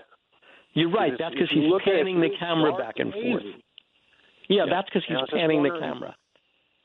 Yeah, because I know it's also been cut so many times, and that's where I thought it's kind of funny to actually show that. Well, that's why it looks that way, because on the one horizon it's black, on the other horizon you see the sun setting. It's glowing. Yeah. Right. Yeah, and that's where I thought, like I said, that's kind of funny to see it like that set up. Usually you just go, okay, this is the beginning, so let's show the beginning to the end. Instead of going from the end to the beginning. Right. Right, and on the counter that's on the film, that is not a second, 1 second, 2 seconds, 3 seconds. The video people pointed that out early on, and we didn't go into the detail. We're not going to worry about it until somebody wants to analyze it. That's, the proper type of people, media people to analyze it. We'll figure out what fraction of a second each of those counts is. Well, if they're listening to our bell, everybody's going to analyze it. Yeah, they'll analyze it to death. That's right. All right. Thank you very much, caller. Right. Take care. People say, "Are you okay? You sound irritated." No, I'm not irritated. I just want people to stay in the same universe with us. That's all. If you have a question, 9/11's a lot later. If you have another question about CERN, that's like another universe, and I'm happy to talk about it, but not at the moment. Let's see. You're on the air from somewhere. I have no idea where this is. Hello. Hi, Art. This is Sushi Dog from Sacramento, California. Hey there. Yeah, you pulled me up on Skype. I did, and you weren't there. I was here. I have to work out the bugs, Art. Okay, work on the bugs, because when I answered you weren't there. Okay. Well, look, I'm 64 years young, and I remember this very, very well. Look, I think anyone who should be indicted for conspiracy should be our good friend James Hallstrom. He killed the government. I believe James used to be the FBI director in the past. I may be wrong on that. The other thing is that submarine had a crew.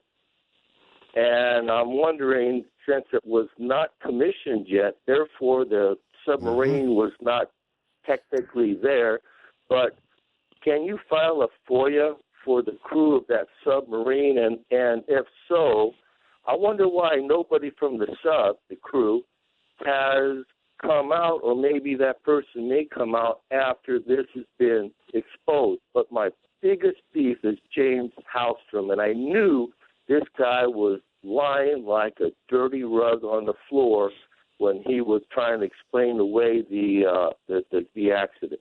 Okay. All right. Well, let me just jump in with one thing. Right after the accident, there was a provision for whistleblowers in the military to come forward to tell their stories. Right after the accident, the Clinton administration basically extinguished that whistleblower status for members of the military. As to the other part of the question about people on the sub, Jim knows that story. Also, we've got a break coming up, but it begs an even bigger question. If this happened, if we shot down one of our own civilian aircraft and then tried to cover it all up, the size of the secret and the number of people that were involved would be absolutely enormous. I'm sure you agree with that, right? Absolutely. All right. Well, then we'll talk about that when we get back. Dark Matter News. I'm Leo Ashcraft. Well, what do you do with a defunct salt mine that dates back to the Middle Ages? Well, obviously, you build an amusement park in it. At least that's the concept behind Selina Turda, a museum and a tourist attraction located in Transylvania. That's right, Transylvania in Romania. And it's built into what began as a salt mine in the year 1075. As a mine, it was fully operational for several centuries until 1932. At that point, it was being used to store cheese. Then in 1992, the man-made cavern was converted into a subterranean amusement park, complete with fairground classics like mini-golf, bowling, a Ferris wheel, and a carousel, even an otherworldly underground lake for visitors to paddle around in rowboats. Tourists enter the park via an elevator built into centuries-old vertical shafts that used to transport miners and are slowly lowered 120 meters into the earth. On the trip down, they can admire the eerie beauty of the mine itself, the shimmering marbled texture of the cavern walls, stark lighting, and futuristic design give this mine the space-age look of a colony built inside an asteroid. The cavern has a constant temperature of 53 degrees and 80% humidity. But the air in the cavern is also some of the cleanest on Earth because the surrounding minerals keep it free of allergens and bacteria, making it an asthmatic's paradise. Fun for you and your wheezy friends. Forget LSD. Eyes are the new high. Of course, we're not talking about consuming eyeballs, but rather staring intensely into a pair of them for a prolonged period of time. Apparently, this can make people enter an altered state of consciousness. So says researcher Giovanni Caputo from the University of Urbino in Italy. But this isn't his first staring contest study. A few years ago, the scientists recruited some 50 volunteers and got them to gaze upon their reflections in a mirror for 10 minutes in a dimly lit room. For many of them, it took less than 1 minute to start experiencing something trippy. Their faces began to warp and change, taking on the appearance of animals, monsters, or even deceased family members, a phenomenon imaginatively named the strange face illusion. But it seems the bizarre effects are even more dramatic when the mirror is swapped for another person. Each pair sat in chairs in a dimly lit room and positioned about 3 feet apart. Half of the pair sat opposite one another, gazing at each other's neutral expressions, while the others sat back to back, staring at the wall. After 10 minutes, participants then filled in a questionnaire about their experiences in the room, which revealed some rather intriguing effects. According to the British Psychological Society, those in the group that faced one another described higher levels of attenuated color intensity than controls. With noises seeming louder than they should, time seemed to slow down and they felt spaced out. Additionally, almost 90% of them said their partner's face appeared deformed. 75% saw monstrous beings, and 15% even saw traits of a relative's face emerge on their partner. He hypothesizes that these hallucinations, so-called strange face apparitions, could be a consequence of snapping back to reality after entering a disassociative state brought about by the lack of sensory stimulation. If you're looking for milepost 420, you won't find it in Idaho. Idaho transportation officials say the mile marker has been replaced with 419.9 signs to curb thieves eager to own a number associated with the marijuana enthusiasts. Turns out Iowa isn't alone on this problem. States like Washington and Colorado have also replaced 420 signs with 419.9 after consistently having to replace them after thefts by supposed sticky-fingered stoners. I'm Leo Ashcraft for Dark Matter News. If I were one of these two gentlemen, I don't know what I'd do at this point. I really don't. Bill Birnes and Jim Sanders are here, and they sort of have blown the lid on TWA 800. And it's a lid that isn't that really hard to come off when you look at the video. It's a newly released video. People are asking where? ArtBell.com. When you see the picture of Bill Birnes and Jim Sanders, click on that. It will set up down below, and you'll see 2 still photographs, and you'll see a video as well. The video is conclusively damning. I guess that would be the right way to put it. So, gentlemen, welcome back. Thanks. We were talking about secrets and how you could keep such a damning secret for so long, for example, from at least part of a submarine crew, if not all, or whoever fired the missile, and then so many more that would have had to have been involved in the cover-up, right? I can answer this question real easily. Give it a shot. Okay. Let me start with Bill Clinton signs Executive Order 12958. He signs that on March 11, 1997. That's the day after it's revealed that the red residue is outside their control. 12958 removes whistleblower status from a very select number of people. It's the people working on CEC, and only them. Well, after this thing is signed, a group of Navy officers get together that are CEC Navy officers. They go to Washington, D.C., and they hire a law firm. I knew somebody in the law firm who kept me informed on what was going on. They were trying to find a way to get around the executive order so that they, as a group who knew exactly what happened, could become the whistleblowers that blew the case wide open. But they weren't willing to give up their careers and risk going to prison. Well, it was a very good Washington, D.C. law firm, and they tried and they tried and they tried, but they could not come up with a legal way to get around that executive order. So the officers scurried back and shut their mouths and hunkered down. Over the years, Jack Cashel and I have talked to quite a number of people in the Navy, from submariners to just Navy people who were aware of what went on that night. Understandably, they aren't going to go public, but they do give us stuff on background. So there's no lack of people out there, but they're smart enough to understand what's going to happen to them, because there is no one person that can stand up and say, unless it was the chairman of the Joint Chiefs or somebody of that magnitude that can stand up and not be destroyed when they stand up. So what do you do now? You wait for a knock on the door from one of the networks or somebody who what? No, we're so busy doing stuff. We're so busy doing stuff, trying to get prepared for the battle next year. Bill, you take it from there. Well, the book is going to come out next year, so there's going to be that fallout. But one of the things that I'm going to do is I'm friends. Donald Trump helped us with the Mickey Rooney book that we have coming out in October. And he's been very friendly and forthcoming about this book. And so I'm simply going to get him this material. We know his assistant.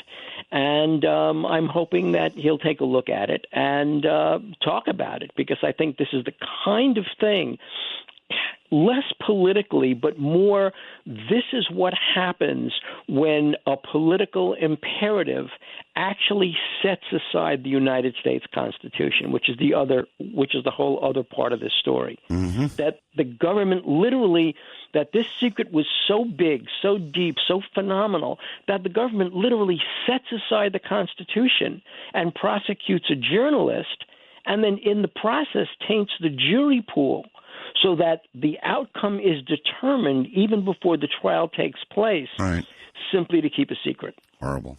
On Skype, you're on the air. Hi. Michael, I think it is. Yeah, Roswell's from Virginia Art. Hey there. It's Michael. Hey. Great show tonight. Awesome show. Thank you. My question for your guest is, if the official National Transportation Safety Board explanation of the TWA 800 crash is nonsense, then why didn't Boeing protest to try to protect their brand? Thanks, Art. They did. They did, as well as TWA. But, and Jim can take it after this, but Boeing has much deeper ties to the government than simply this one 747 and this one event. Boeing is a prime defense contractor. And the one thing they're not going to do is jeopardize their relationship with the Department of Defense over this one incident. And the other company was TWA, which went out of business directly as a result of this accident. And they, too, were raising protests against the government. But the government made it, let's put it this way, it was an offer they could not turn down. Gentlemen, other than your video, which is blockbuster stuff and is going to blow the lid off this, the other thing that I heard that really impressed me tonight was, why didn't they ground the fleet until they knew what the hell happened? Yeah, exactly. Boeing, they were a powerful, powerful company, and still are, of course. And they finally kind of, my interpretation is they kind of finally had it up to here on there, and they growled very loudly to the defense attorneys and to the government, if you knock off this crap, you don't knock off this crap, we are going to go to court, and we will have a missile defense. And at that point, everybody came to terms. TWA, a very weak company, particularly after the shootdown, they had the goods on the federal government. Every night, their number 2 legal person met with my informant and other people that were TWA within the NTSB investigation, and they tracked the cover-up. They tracked all of the alterations and all, everything that they were doing. So they had basically a criminal case going against the FBI and the NTSB, but they were too weak to growl and make anything happen. All right. And they were basically forced out of business. And the other piece of evidence, too, which is important, is the actual debris field where the crash material came down. And what Jim found out, again, as a crash scene investigator, is that the records of the debris field, the official NTSB records of where the debris was lying on the bottom of the ocean floor, that was altered after the fact to comport with a mechanical causation for the crash. The big thing that comes down first from the aircraft is the number 3 engine, which if the center wing tank exploded, the number 3 engine wouldn't be knocked off the wing first. I mean, and they altered those records. All right. Let's go to somewhere in Massachusetts, I believe. Hello? Hello. Great show, as always. Thank you. My name is Bob. I'm calling from Lawrence, Massachusetts. And I have a two-part question for your guests, please. Okay. The first part is, was there any debris of the plane wreckage found at the crash site? And the second part of the question is, if there was, and it could have been analyzed by an independent private science group, could it have been determined whether it was a missile or a spark that caused the crash? Right, that's an easy one. Part of SEAL Team 6 was in the area that night, and no other divers were allowed into the area for the first 72 hours. I had a Coast Guard source who was at the dock, part of the guard detail. Don't know where the dock was, but when all of these missile parts were brought up and brought in by a Coast Guard cutter, loaded onto trucks, and taken off, and this guy said, and I got this from his best friend, not from him directly, that they were lined up, that detail was lined up and told that if any of it began to leak, they were all going to Leavenworth, and their pensions were gone. And the other thing that was going on was during the reconstruction, to answer your question, the reconstruction at the Calverton hangar, the FBI was going into the reconstruction room and removing parts of the plane that basically were telltale signs of an external event causing the explosion of the plane. They were removing those parts, and they were manipulating the actual wreckage, turning floorboards upside down to recreate, to reverse engineer, basically, a mechanical causation for the crash. Yeah, I have the photos. I'm the only guy that could get the photos because when I was indicted, the judge gave me 3 hours there, and so my little 35-millimeter camera, I recorded the areas where major pieces of upward bending metal from the floor of the center wing tank had been cut away. And then the rest of it was put in there to make it look like it was internal to external instead of external to internal. So... And the other telltale report, an NTSB investigator finally came forward last year, I believe it was, signed a notarized affidavit confirming that the alteration of the debris field happened. All right. Anything else, caller? No, I just appreciate you giving me the opportunity. Thanks very much. You're very welcome. Take care. Let's try Marty somewhere outside the country. Hello, Marty. Hello, do you hear me? I hear you. We tried you before, and it didn't work. Sorry about that. Some technical gremlins. Sorry again this time. Pleasure to speak to you all this morning. Considering the scale of the cover-up, are your guests not concerned with any possible repercussions for bringing this to light now? Oh, it's a really, really, really good question. In other words, do you fear for your lives, gentlemen? I don't think so. No? I'm 70 years old. You're 70 years old. Yeah. Bill's 72 or 3 years old. We've been through this. And Bill got run over, too. He just didn't get indicted. But, No. The FBI subpoenaed me. But look, after, I have to tell you, after what I went through on UFO Hunters with guys following us around and threats and what happened in Europe when we were filming the Nazi UFO episode, after that, I'm really not afraid anymore. Well, you just get used to it. Absolutely, you get used to it over the years. You know? Unbelievable. We had some border guard tracking us because we were so close to the border when we were in Poland, and he was threatening us. We had a CIA guy who was tracking us wherever we went. I mean, we had the NSA shut down one of our episodes, so I'm really not that worried anymore. All right. Skype brings Woodrow. Hello. Hello. How you doing, Art? Fine. Great to have you back, and gentlemen, I appreciate the interview tonight. I'm a 25-year airline pilot. I flew Boeings for years. Oh. At the time of TWA 800, I was flying the Boeing 727. And, you know, Boeings all have the same setup. They all have the center fuel tank with fuel pumps in there. And when TWA went up and the explanation was given that the center fuel tank had exploded, I immediately knew that was garbage, because all Boeings have the same fuel tank setup, and other airplanes too, Airbuses too. And it's really only just now that we're getting to the point where they're starting to put fuel tank inerting systems, where they pump an inert gas into the fuel tank to mitigate the fuel fumes from supposedly detonating. But, it's silly, really. If it was that big of a problem, why is it taking this long to have these systems installed? And why we're not 737s, 727s, 707s all blowing up with the same fuel tank setup? It was ridiculous to me then, and the more I've heard from all you folks doing the research, the more concrete it becomes. And as a pilot, isn't it true that if something awful like that happens to a 747, that they ground everything for a little while until they actually figure out what really happened? Absolutely. We saw it with the DC-10s. Yeah. The DC-10 fleet was grounded when there were problems with that.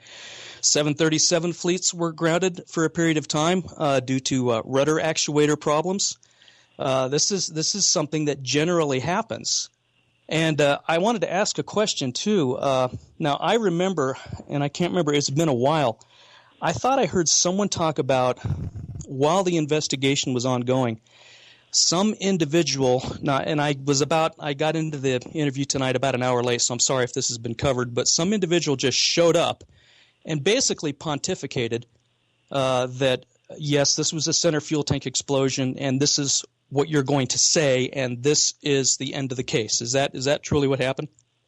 Well, some of my sources on the inside lay that off on Dr. Berkey, Dr. Merritt Berkey, who did in fact do that, but that he wasn't the originator of it. He's one of the underlings that did it, but apparently he was a little louder than the rest.